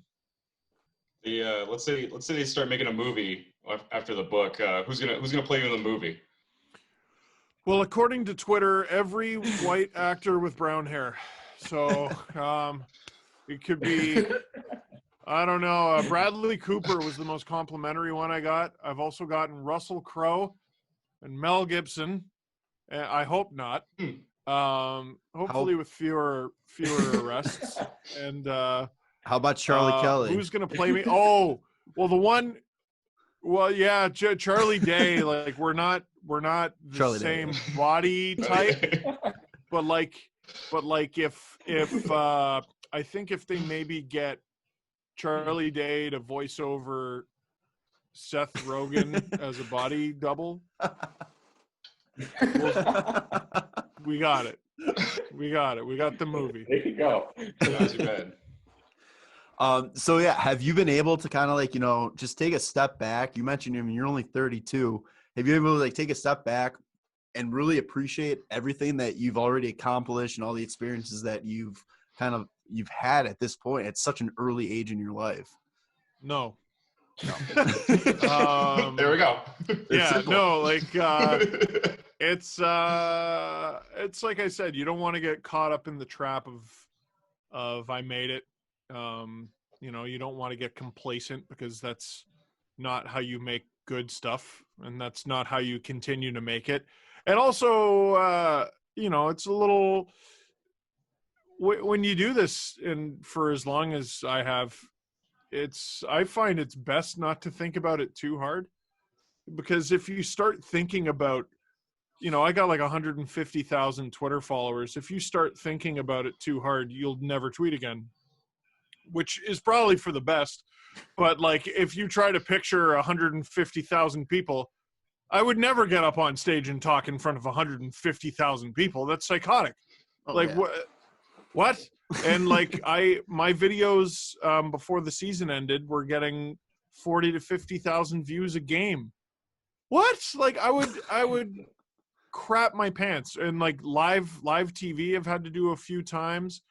If I don't think about it at all, it goes a lot easier. If I think about it, my heart beats out of my chest. So I've paid enough attention to it to know that I'm blessed, and I've had a very good time.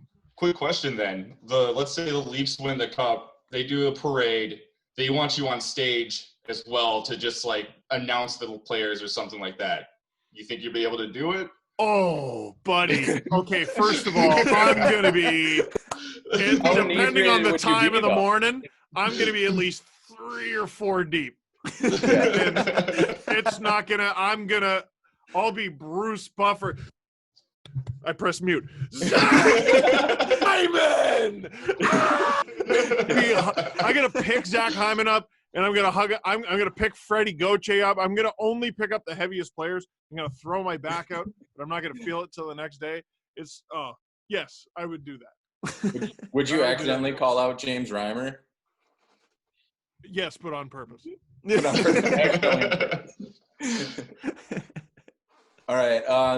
So this might be the last question, but I feel like I had to get it in. So we all know it's kind of Marc-Andre Fleury's fault that Babcock got fired. So do you think it's the Leafs losing to a 40-year-old Zamboni driver who works for them on why the NHL is shut down right now? 42. 42. Oh, sorry. I gotta get it right. 2-year-old Zamboni driver who works for them, which a lot of people were quick to point out. Actually, he doesn't work for the Leafs.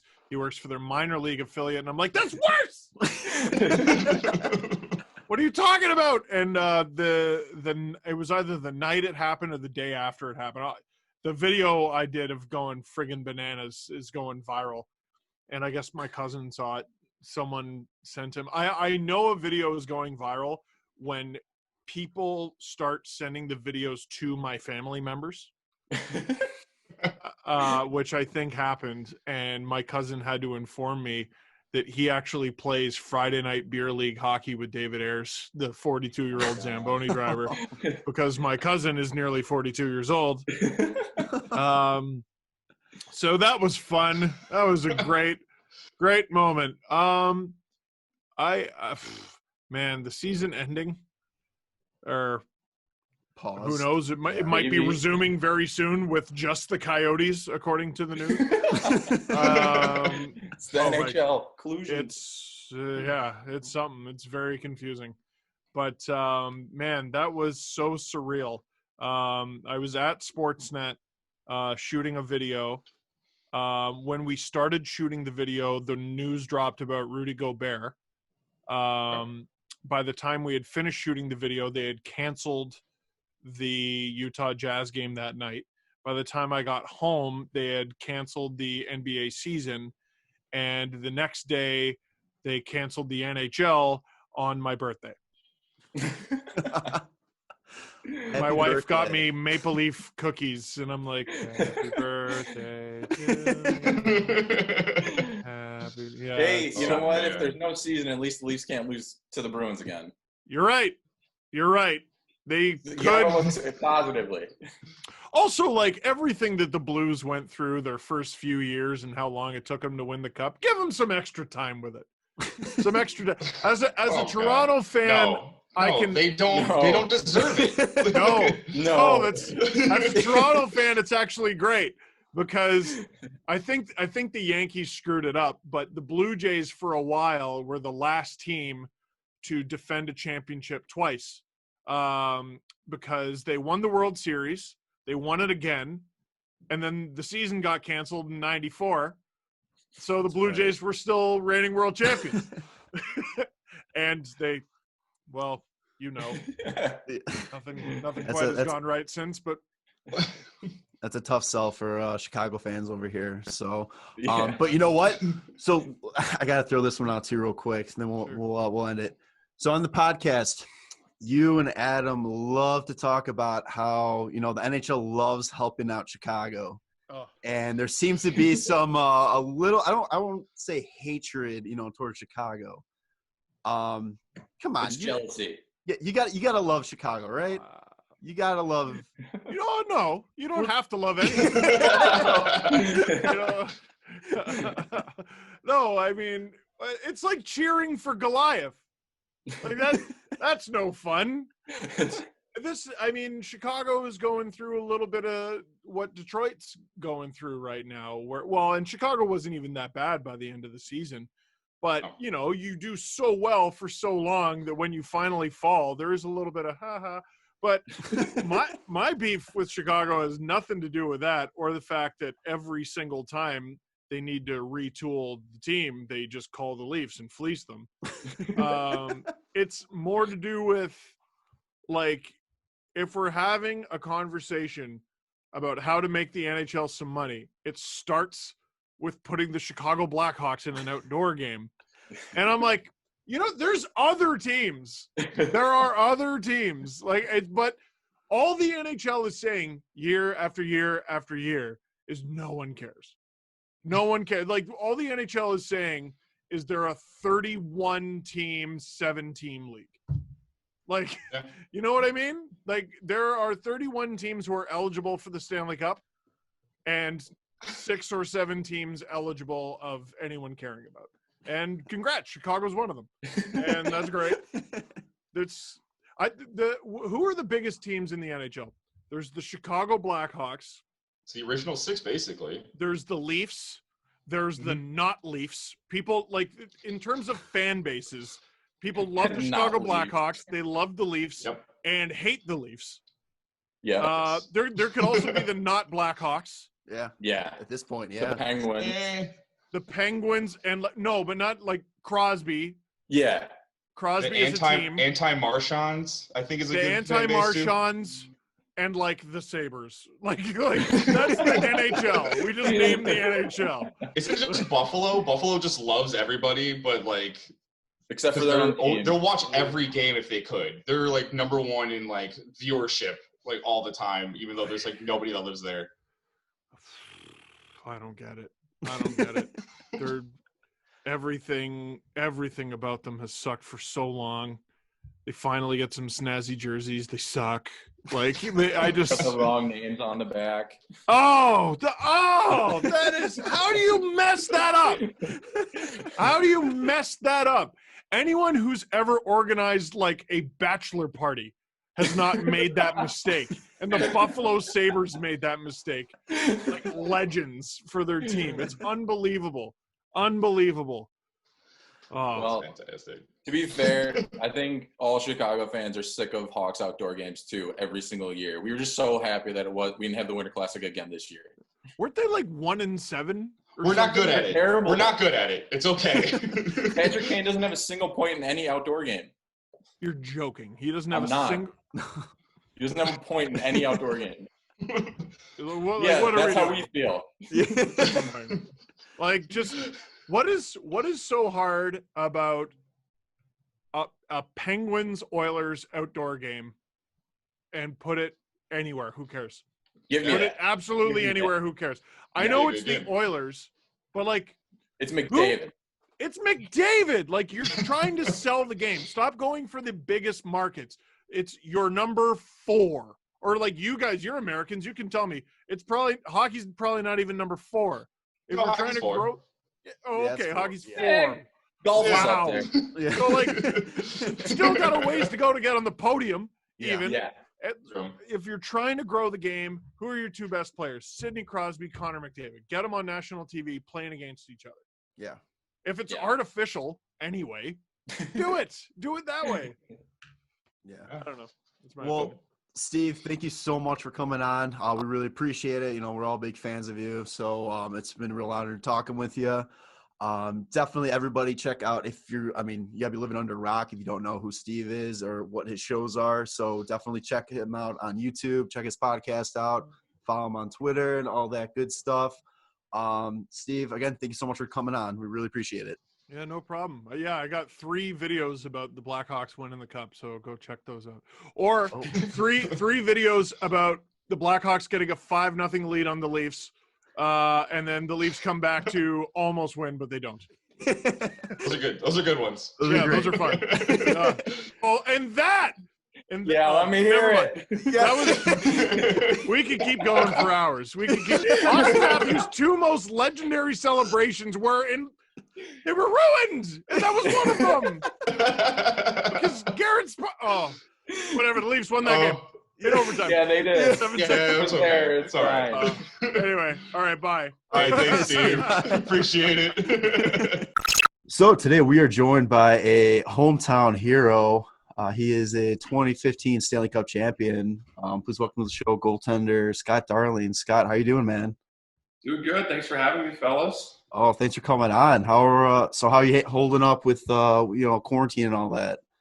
Quarantine's okay. I joke I was born to quarantine. I just love like TV and movies. I love hanging out with my dog. So, and my fiance she's a nurse who tests COVID patients. So I joke we're double quarantine because like we don't go around anybody. But yeah, she finally stopped because we're about to get married, even though we had to cancel our wedding. So we had to call an audible, and we're like renting an RV, and we're eloping in Montana. So now we're like a little bit safer, like be around our friends, because she stopped doing that because of the wedding that's coming up. Oh, Well, that's good. Yeah, I know it can be like pretty lonely if you have to remain in quarantine, let alone double quarantine. It's I double quarantine. I mean, like you said, you love movies, you love hanging out. Maybe you're like, secretly, this is probably the best thing that could happen to me right now. I'm good, man. I got my TVs and my dog, and I'm good. Oh, you got a big dog too, don't you? Yeah, I have a Great Dane. He's Moose is 170 pounds. Jesus. And then we just did what everyone else in quarantine did. We just bought another dog, another Great Dane. His name is Gary. He's about 9 pounds right now. He's is he like just born Great Dane? Yeah, like we get him in 4 weeks. Oh wow! I'm sure he's probably the size of a small dog already, rather than like a puppy. Yeah, like I mean, when we got Moose, he was 10 weeks. He was like 16 pounds, and they grow so fast. It's incredible. So Gary is 5 weeks right now, and we can get him when he's 8 weeks, and he's gonna be massive. Like I think he'll be like 210, 215 pounds. So God, I'm excited. I love my dog, and I'm excited to have another one. Yeah, man. I don't know how you do you feel like you just have to get a Great Dane because you're like such a large guy too? You just like need a big dog alongside you. Just like me, they're so big, like dorky and lazy. We get along great. Mildly clumsy, and we get along great. All bark, no bite. Like, so I love Moose, and like I said, Gary is new little brother. I'm pumped to get him. That's awesome. That's hilarious. So yeah, let's move on to little hockey talk here. So first question, we've been having a lot of goalies on recently. So I'm a forward, Tanner's a goalie himself. Yeah. So I always like to get into like the mindset of the goalies. Like, what drove you to play goalie? Like, because I mean, it takes this very special person to volunteer to sit in front of that net. Was there like always the plan to be a goalie, or was it just kind of like a lucky draw? Well, yeah, you look back at it, terrible decision to be a goalie. I mean, yours worked out pretty well, though, so yeah, got to win the Stanley Cup. I have complaints, but I joke that when I stop playing, I'm never going to play goalie again. I'm going to be a forward, just like cherry picking, shooting high. But when I was a kid, my dad was a goalie, so I used to watch him play men's league, and so I watched him a lot, and then I got really drawn to the gear. And then I sucked at forward. I played forward until I was 5, and then they're like, "Nah, you can go in the net." And I was like, okay, and I kind of found my spot in the net, and I haven't left it ever since. So you were forced to play goalie, basically. Yeah, we were on one of those teams where like you traded who played goalie, and then they put in net, and they're like, "You can just stay there."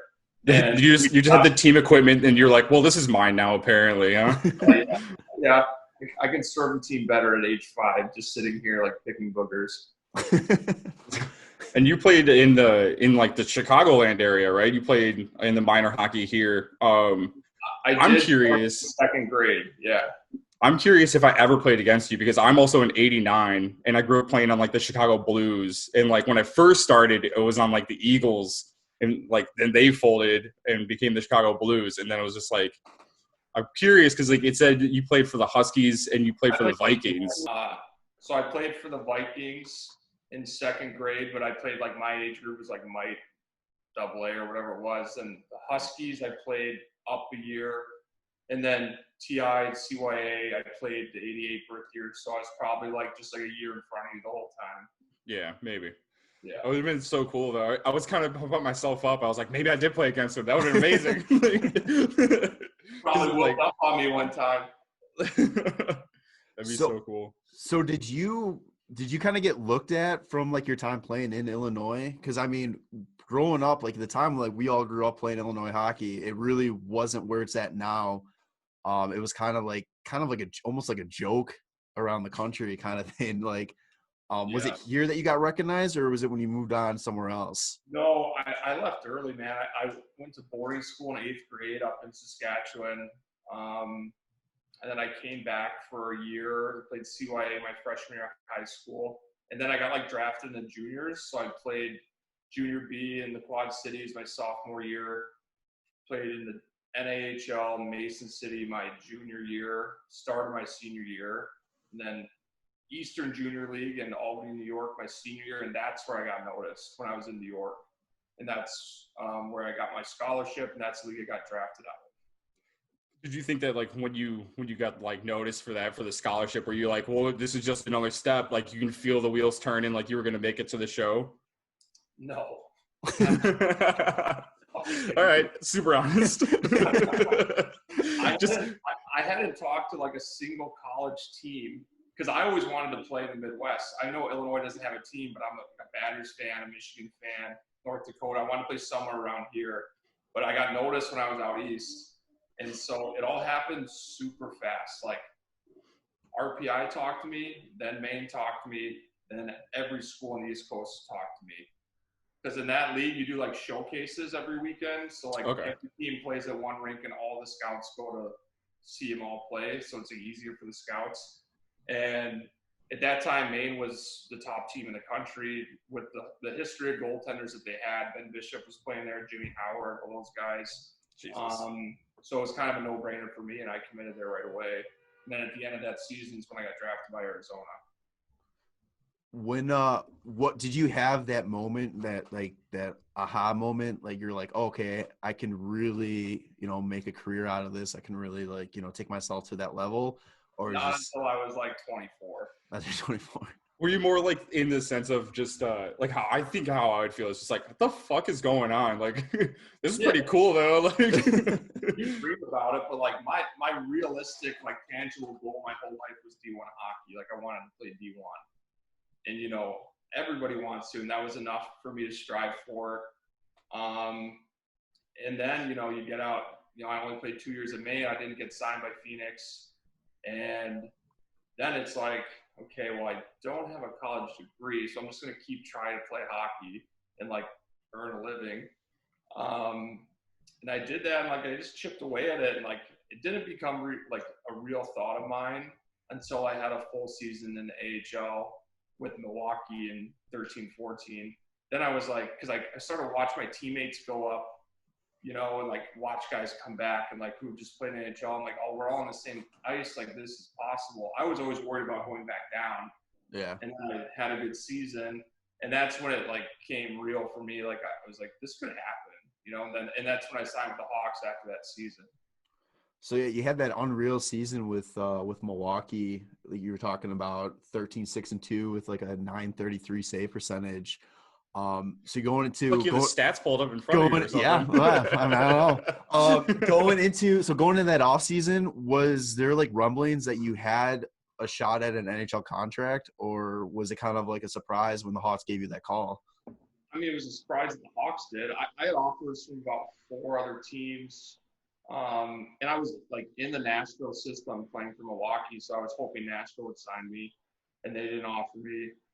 And then out of the blue, my agent calls me. He's like, yeah, the Hawks won't offer you 2-way. And I was like, fuck everyone else. Sign it right now. Forge my name so that we get this done. But yeah, I was so excited because, as you guys know, I'm from here. I love the Hawks, still love the Hawks. Like everything else just went out the window. Was like you liked Eddie Belfour when you were growing up, right? Yeah. Did he influence you at all when you were growing up playing hockey? And like, was that like part of like, oh, cool, I get to play goalie? Or was it just like, yeah, he's awesome and I like playing goalie? Like, yeah, I mean, cool. my dad was a big goalie like fanatic too, and like he loved Esposito, and like we watched all the Hawks games. So Belfour was my guy, and I loved watching all of Kolzig play too. But yeah, I mean, I wouldn't say like style wise because like it's different eras, you know what I mean? Like, yeah. And Eddie's a little bit feistier than I am. So I didn't really like emulate him in that way, but I loved his competitiveness and just like his like fierce approach to the game. And as a Hawks fan, he was the guy when I was growing up. So I just like worshiped him. Yeah, absolutely. I think one of the things I really enjoyed was just the fact that like he made it his net. He's like, I'm not giving this up to anybody. He's like, you have to take this from me. Like, this is mine. And like, it kind of seemed like that's how you were once you got the shot to play. Once like Crawford went down during that season and Ronta was the backup, and then you guys split time, and you just came out of nowhere, just like fucking so like just everybody had to like respect what you could do. Yeah, I was kind of, I was like that, I'd say, until I was full-time Corey's backup. Like through the minors, you know, like I'm still great friends with a lot of the goalies that I play with, but I didn't give two shits if I took their job or like ruined their careers or whatever, however it played out. Like I was climbing, you know, but when I got there to be Corey's backup, it's like you're at the peak. So you just want to, there's nowhere left to like climb to. So you just want to be the best you can be for the team. And if my role is to be the backup, I'm going to support Corey like so much. Cause it's not like when you're in the A, you have to leapfrog the guy to get to the next level. It's not like that once you're at the top level. But I can, maybe there was a little Ed Belfour chip on my shoulder, like through the minors. Cause like I said, I'm great friends with like pretty much every goalie I played with along the way. Played for a lot of teams, but going up, like I didn't give a shit. I was like, sorry, you know, sorry for taking the job. Same feeling. It was just like, I'm going to start every game. I never want to come out of the net. I want to make sure that we're winning, and it's because of me. Like that's the feeling you want to have, and it's great. We had him on the show a couple weeks ago, actually, and what you said, he didn't say it the same way you said it, but just that mindset that he had going into there, it's so crazy just hearing like some of the best goalies have that just fuck you, I'm doing this is my spot. And then you had that extra drive to be playing for your childhood team too. That had to be like a nice little bonus on that too. I'd say more than a nice little bonus. I mean, it's like Disney shit, you know, like having that be the team I signed with. First year we win the whole thing. I actually like squeak in a couple games in the beginning, and like, you know, you couldn't write a script better, in my opinion. And like, that's why I'm just like, still to this day, I can die a happy man. I got to play for my favorite team. We won a cup. Best years of my life. And I'm just pumped I got to be a part of it. They're airing all the games right now on TV. And I've never seen them. 5-year anniversary. There you go. Wait, is it? I watched the first 3 games. So I've never seen them. Like the actual broadcast. Like really? I've seen like my video, like the clips of the saves and stuff, but I've never watched the game like as a spectator would. So it's been pretty crazy to watch. It's been fun to kind of like reminisce about it.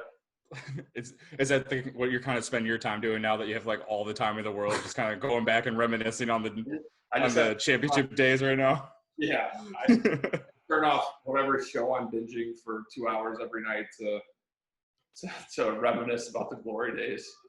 So since you brought up the replay, do you guys have like a group chat or something that you guys like throw stuff back and forth, like maybe chirping, you know, back and forth about it at all? We don't have a group chat, but like I'm still tight with a bunch of the guys, and like the guys who are still playing for the team probably aren't watching this. Yeah. But, you know, some of us, we like throw digs at each other, and most of them don't live in Chicago, so they can't even see it. So I'll like send them a picture or something and be like, Rundy, you fucked up on that one, or like, whatever. Like, you know, remember when you used to be bad at hockey, like just like messing with them.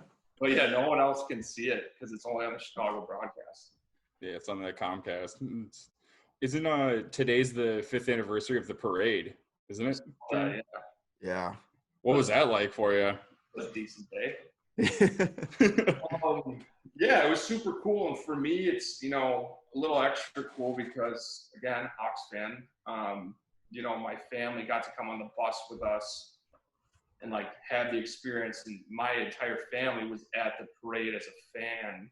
I wasn't there, but they were there like in the crowd for the other 2, and so the third one we all got to like get on the bus and like, do the thing, and you know, so it's a pretty special memory for my entire family. Can't imagine. like just watching the parade 2 years and then just being like, hey, now we're in it. That's fantastic. So going back to like, you know, you signed with the Hawks when you came in, was there a certain like guy that you kind of like drew yourself to kind of like show you the ropes about, you know, being in the NHL, or was it kind of like, or was there any guy that kind of surprised you a little bit about how they were from what you know, kind of hear about stories? I would say Corey surprised me a lot.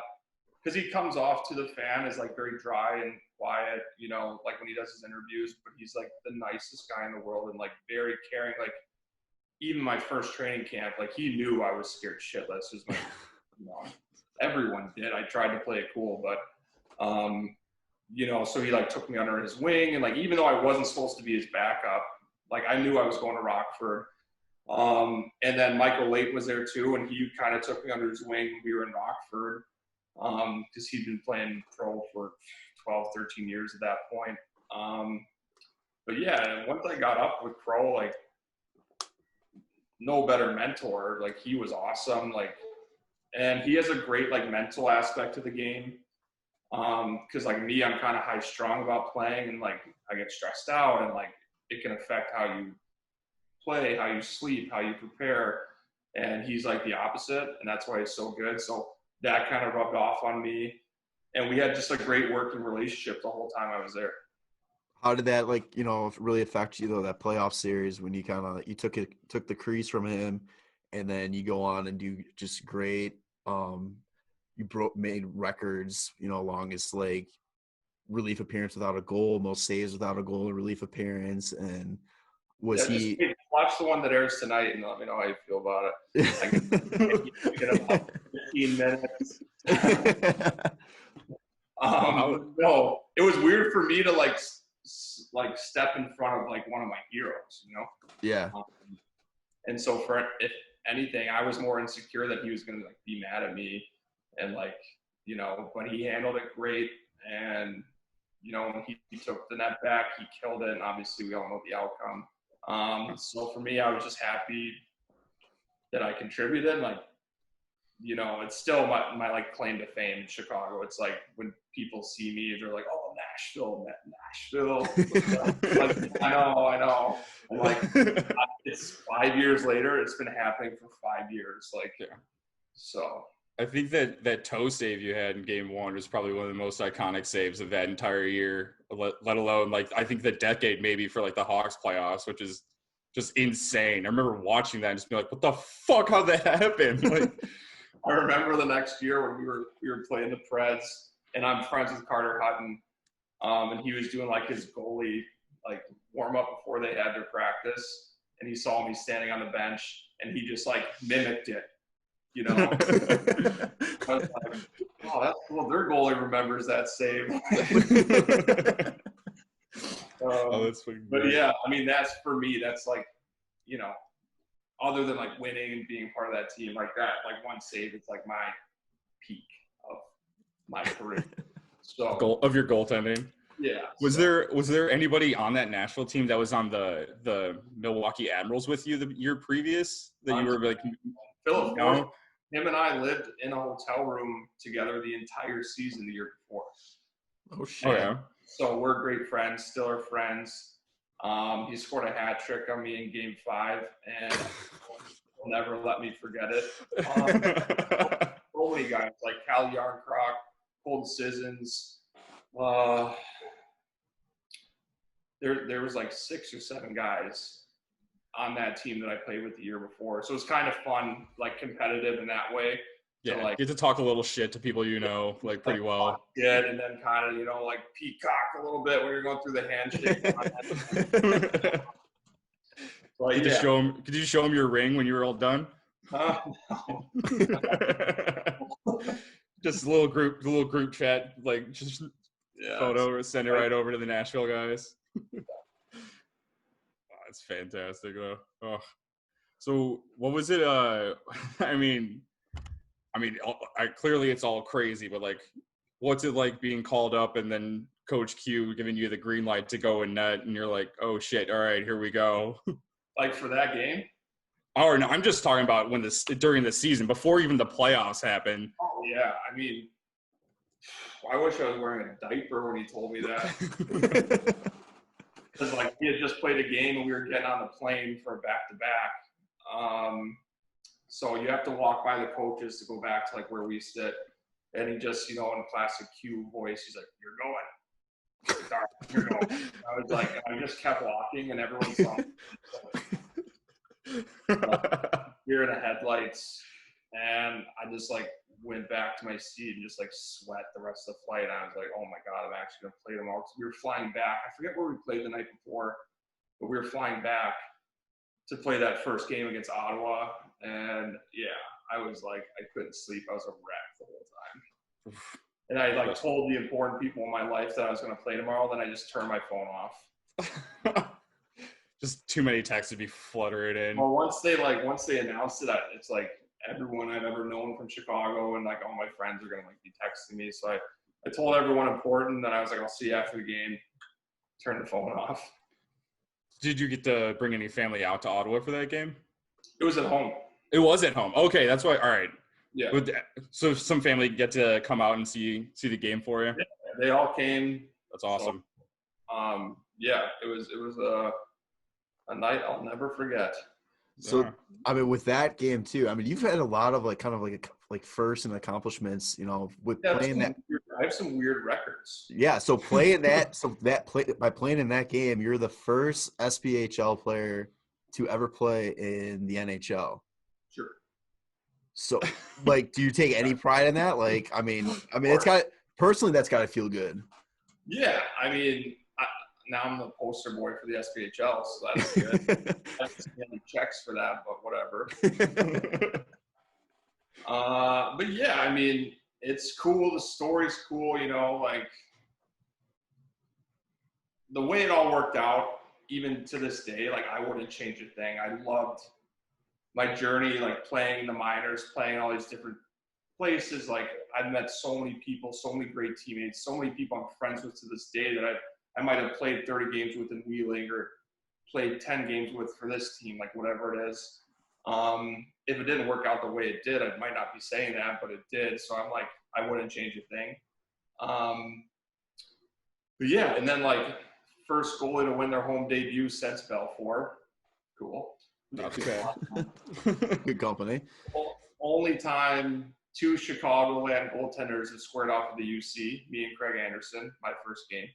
Okay. That's a fun one. Weird little stuff like that. First Chicago-born player to win the Stanley Cup as a member of the Blackhawks. Like that right there would probably be like would go on like my tombstone. Like, yeah. Like I said, like that stuff. Like I'm so grateful for it. And like I still can't believe all of it happened. You know what I mean? And so, very grateful and very happy for the memories that I, created playing here. And, it's kind of the lifelong things that like will never be taken away from you. Yeah, of course. Just so jealous. Yeah. Just so jealous. You legitimately live. Yeah. Just like every Chicago kid's dream is to grow up and play for the Blackhawks. Cup stuff. Oh, you got to keep all your stuff? Yeah. Oh, yeah. I mean, obviously, but I didn't know you'd have it right there for you. That stuff is so nice. The bike's in the way, but I kept everything, man. I hoarded everything. So you show the pads. Oh, we have a good friend, like good buddy of ours, is a big gear guy. So he's like, he loves your style of pads and all that. Like, do you have like a goalie that was like an inspiration, or you just kind of like go on your own and just like draw stuff up yourself? Yeah, I kind of go on my own. I don't know why everyone wears white gear to make it look bigger or whatever, but like I'm big enough.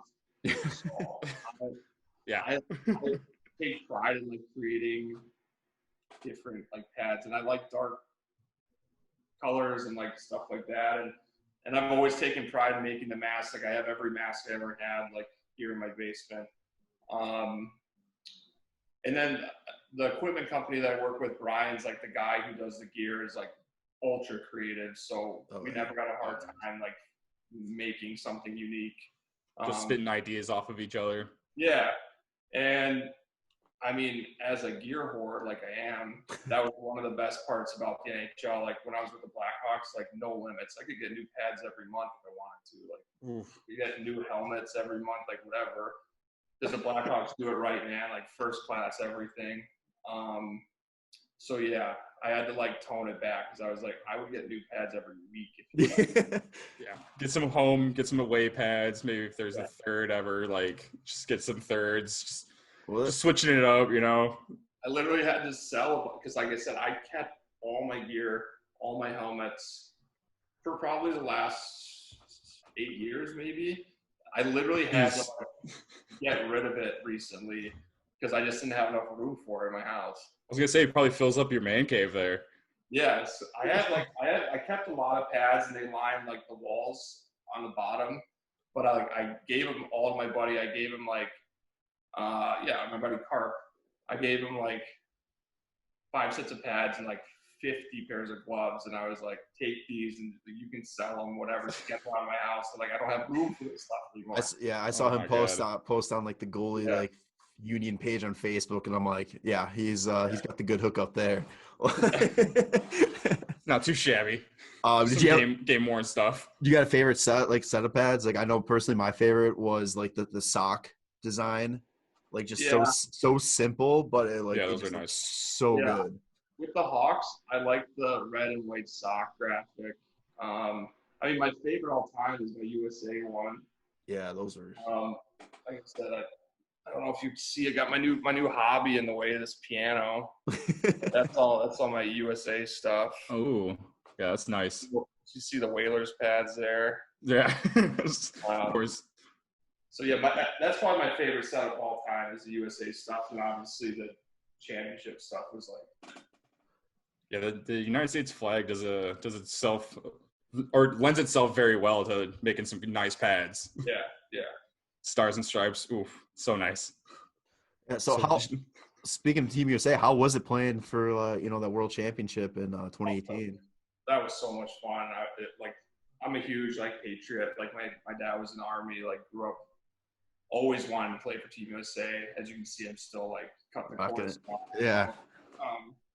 But it was such a good group, and you get to meet all these guys from other teams coming together, and where we were was kind of shitty, the town we were in, but we had so much fun as a group. And there's Kaner was the captain, and that was awesome. A couple Hawks guys there. But then you get to meet other guys. You get to meet Goodrow, Larkin, all these guys, and you're there for so long. I'm great friends with Blake Coleman. I was at his wedding last summer, all this stuff. Nice.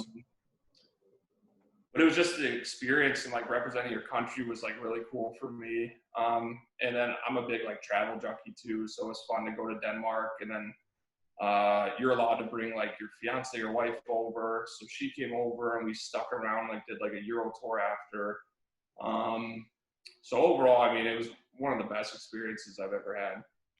You did something too with in Australia a couple years before, Austria. right? No, I did Australia too. Yeah, no, yeah, it was okay. Like a Wayne Gretzky, something with Wayne Gretzky. Yeah, it was a charity. Oh, I kind of remember that now. Yeah. And that was freaking sweet, man. It was a free trip to go down to Australia for 2 weeks, and I played 3 games. They make a Canadian and U.S. team, and then 3 games in 2 weeks, and the rest is just a vacation. That's awesome. Hanging out in Australia. Yeah, and then I stuck around and went to New Zealand for 2 weeks, and that was super cool too. I was gonna do it again this year. I was supposed to be in New Zealand right now. Oh shit! But I got Rona. But that's the worst. But I told the guy, I was I would do that any year because it was so much fun, and the guys who play in the NHL, they roll out the red carpet, nice hotel rooms, first class seats, and it was a great time. I had a blast doing that. I would do that anytime. It's just a grow the game type of thing, right? Just kind of display. Okay, so it's through the NHL. Everything's covered from them. No, it's just this guy. I don't know who his name's Kerry Goulet. He sets it all up, and it's just sponsored by Air Canada and a bunch of companies. Oh, okay. They raise money for concussion research. And so, nice. These games, we're talking 20,000 fans, at these games. Holy shit. So, they're raising money doing it. And, we don't get paid, but it all gets paid for.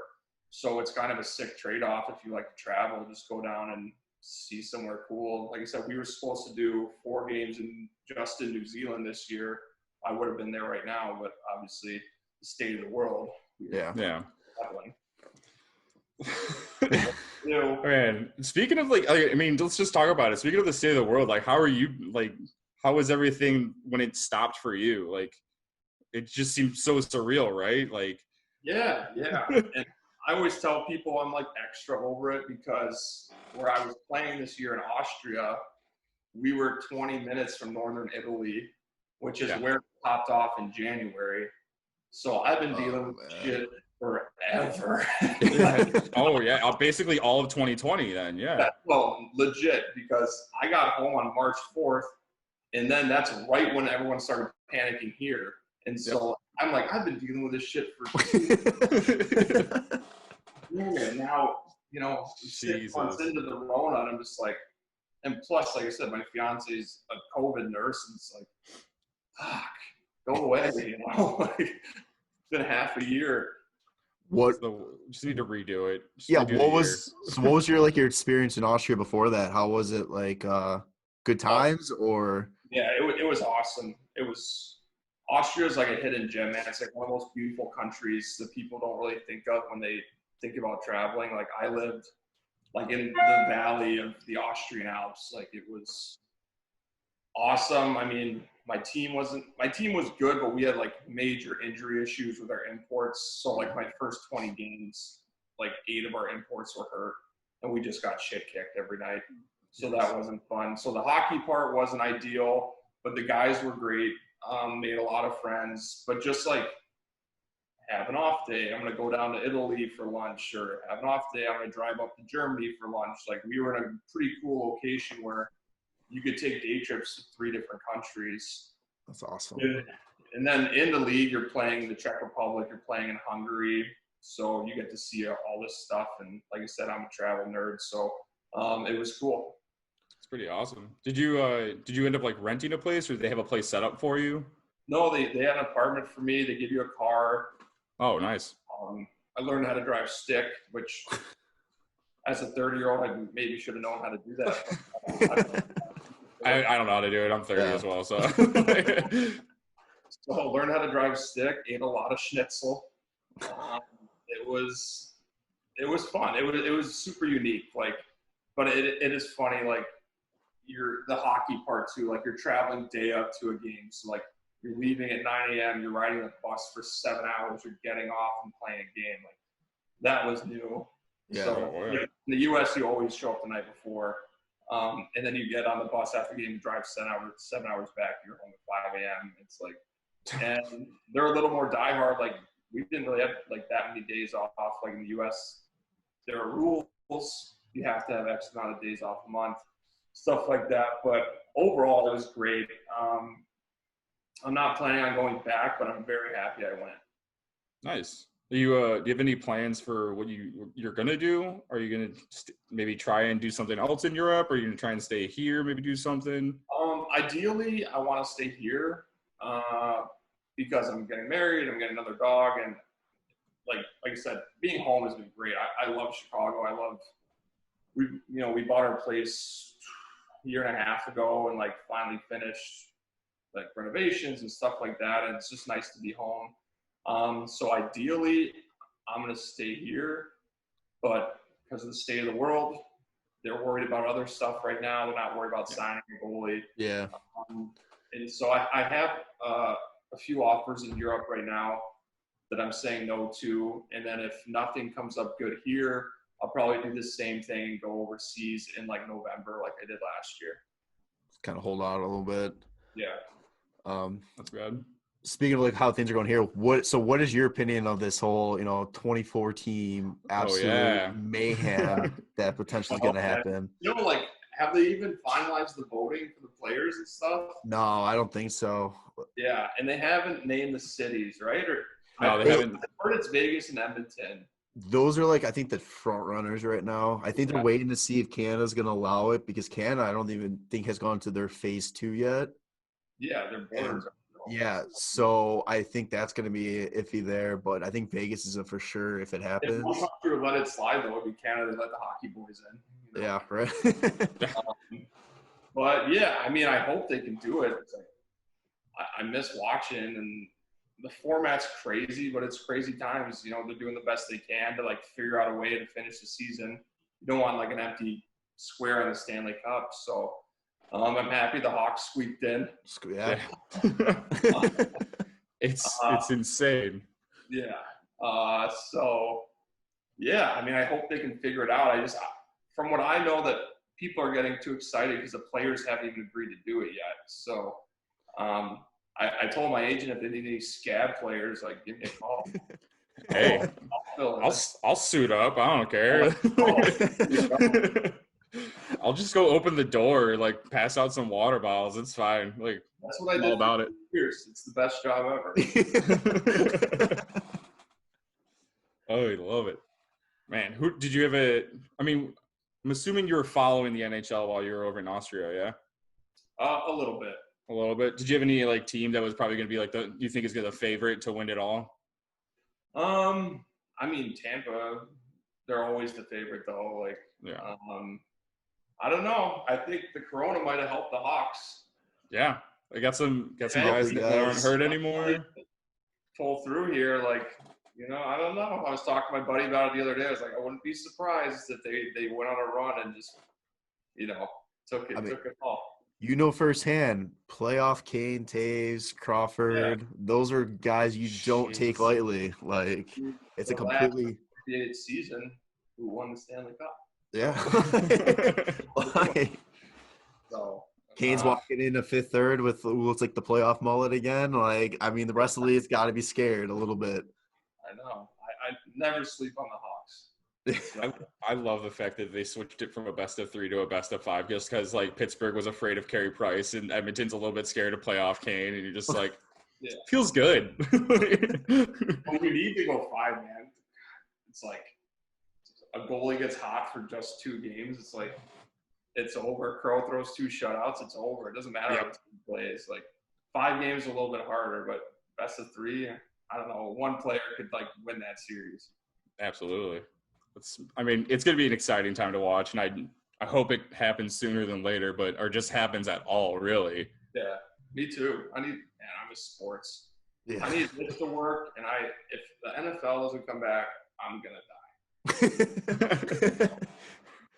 That's I mean, yeah, man. Like, weirdest time of day is like streaming the Bears games, like, freaking out because there's like an 8-hour time change. Oh, geez. Yeah, what time do you, like, is it 8 hours earlier or later? Later. It's later. Oh, so like a noon game, is it like 8 p.m. for you? Noon or 2 or something, but I would literally watch them at 3 in the morning if they played like a 5 o'clock or 7 o'clock game. Oh, God. Jeez. Yeah. You don't just got like a DVR, just DVR, man. Just watch them the next day. DVR, come on. They might have it, but not at my apartment. Okay. I was like, hey, you know what? I just caught this great business idea. Bring DVR to Austria, and then boom. I'm sure they have it. I didn't. And I didn't speak good enough German to know how to get it. So. You got to play. So you got to play under Coach Q. I love asking all the Hawks that come on, you know, any good Q stories or what was it like playing under him, because, you know, he seems like he was a big players guy. Yeah, I mean, Q's the man. Even post Hawks, like we still talk. And he was great to me, and like I don't know what it was, but he liked me from day one. He liked me from training camp day one. I think I made my mark the first day with my fitness testing. Like, goalies usually don't test high, but I was like in the top of the entire camp, and so I kind of like stuck out. And then so I think you started to watch me more than you would watch like your 4th string goalie or 5th string goalie. And yeah, I mean, from then on, he was like my biggest advocate, and he's a big reason why I got my opportunities, and then I did my job and made the most of them. And he was great to me the whole time I was there, and, you know, even put me in and sticking with me in the first round. You know, a lot of coaches wouldn't do that, but he trusted me.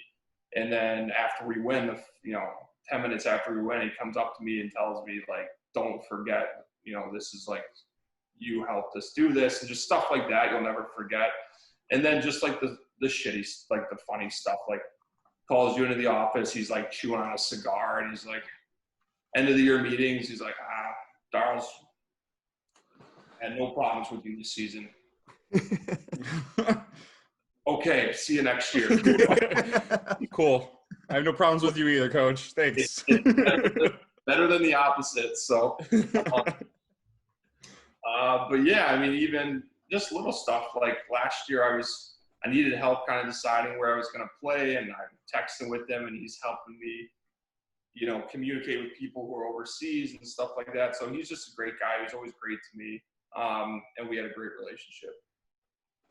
Yeah, I wish his story ended a little bit better out here. I wish he had kind of feel like he didn't get really. He was the kind of guy that I thought earned the right to go off his way, and I won't get too much into that. We'll just say that. It's touchy. Yeah, I didn't say anything, but yeah. I would have to see it happen. But yeah. I have heard the guys love the new coach. So he seems good. great, man. I know personally, I feel for him. I feel like he just got thrown into a little wrong situation a little too early, maybe. But I think he's going to be a great coach, whether it's with Chicago or wherever he lands. But it's just, how do you follow Coach Q? Yeah, like, I mean, those are some of the things to fill. It's like, how do you fill that shoe? Yeah, like what he's considered probably the second best coach of all time behind Scotty Bowman, and it's just like, hey Carlton, you're up, bud. You're younger than some of your players. Go get them. Oh man. Well, we really appreciate you coming on. We don't want to take too much of your time. One last question that we ask all our guests to come on. We're going to modify a little bit for you because I think we might know it. It's pretty easy. Yeah. Your favorite hockey memory. We're taking away 2015. So entire year? Yeah. No, we'll take away winning the cup. We'll take that away. Well, then it's easy. My first game. So that's in 2014. So loophole. There you go. The first game, yeah.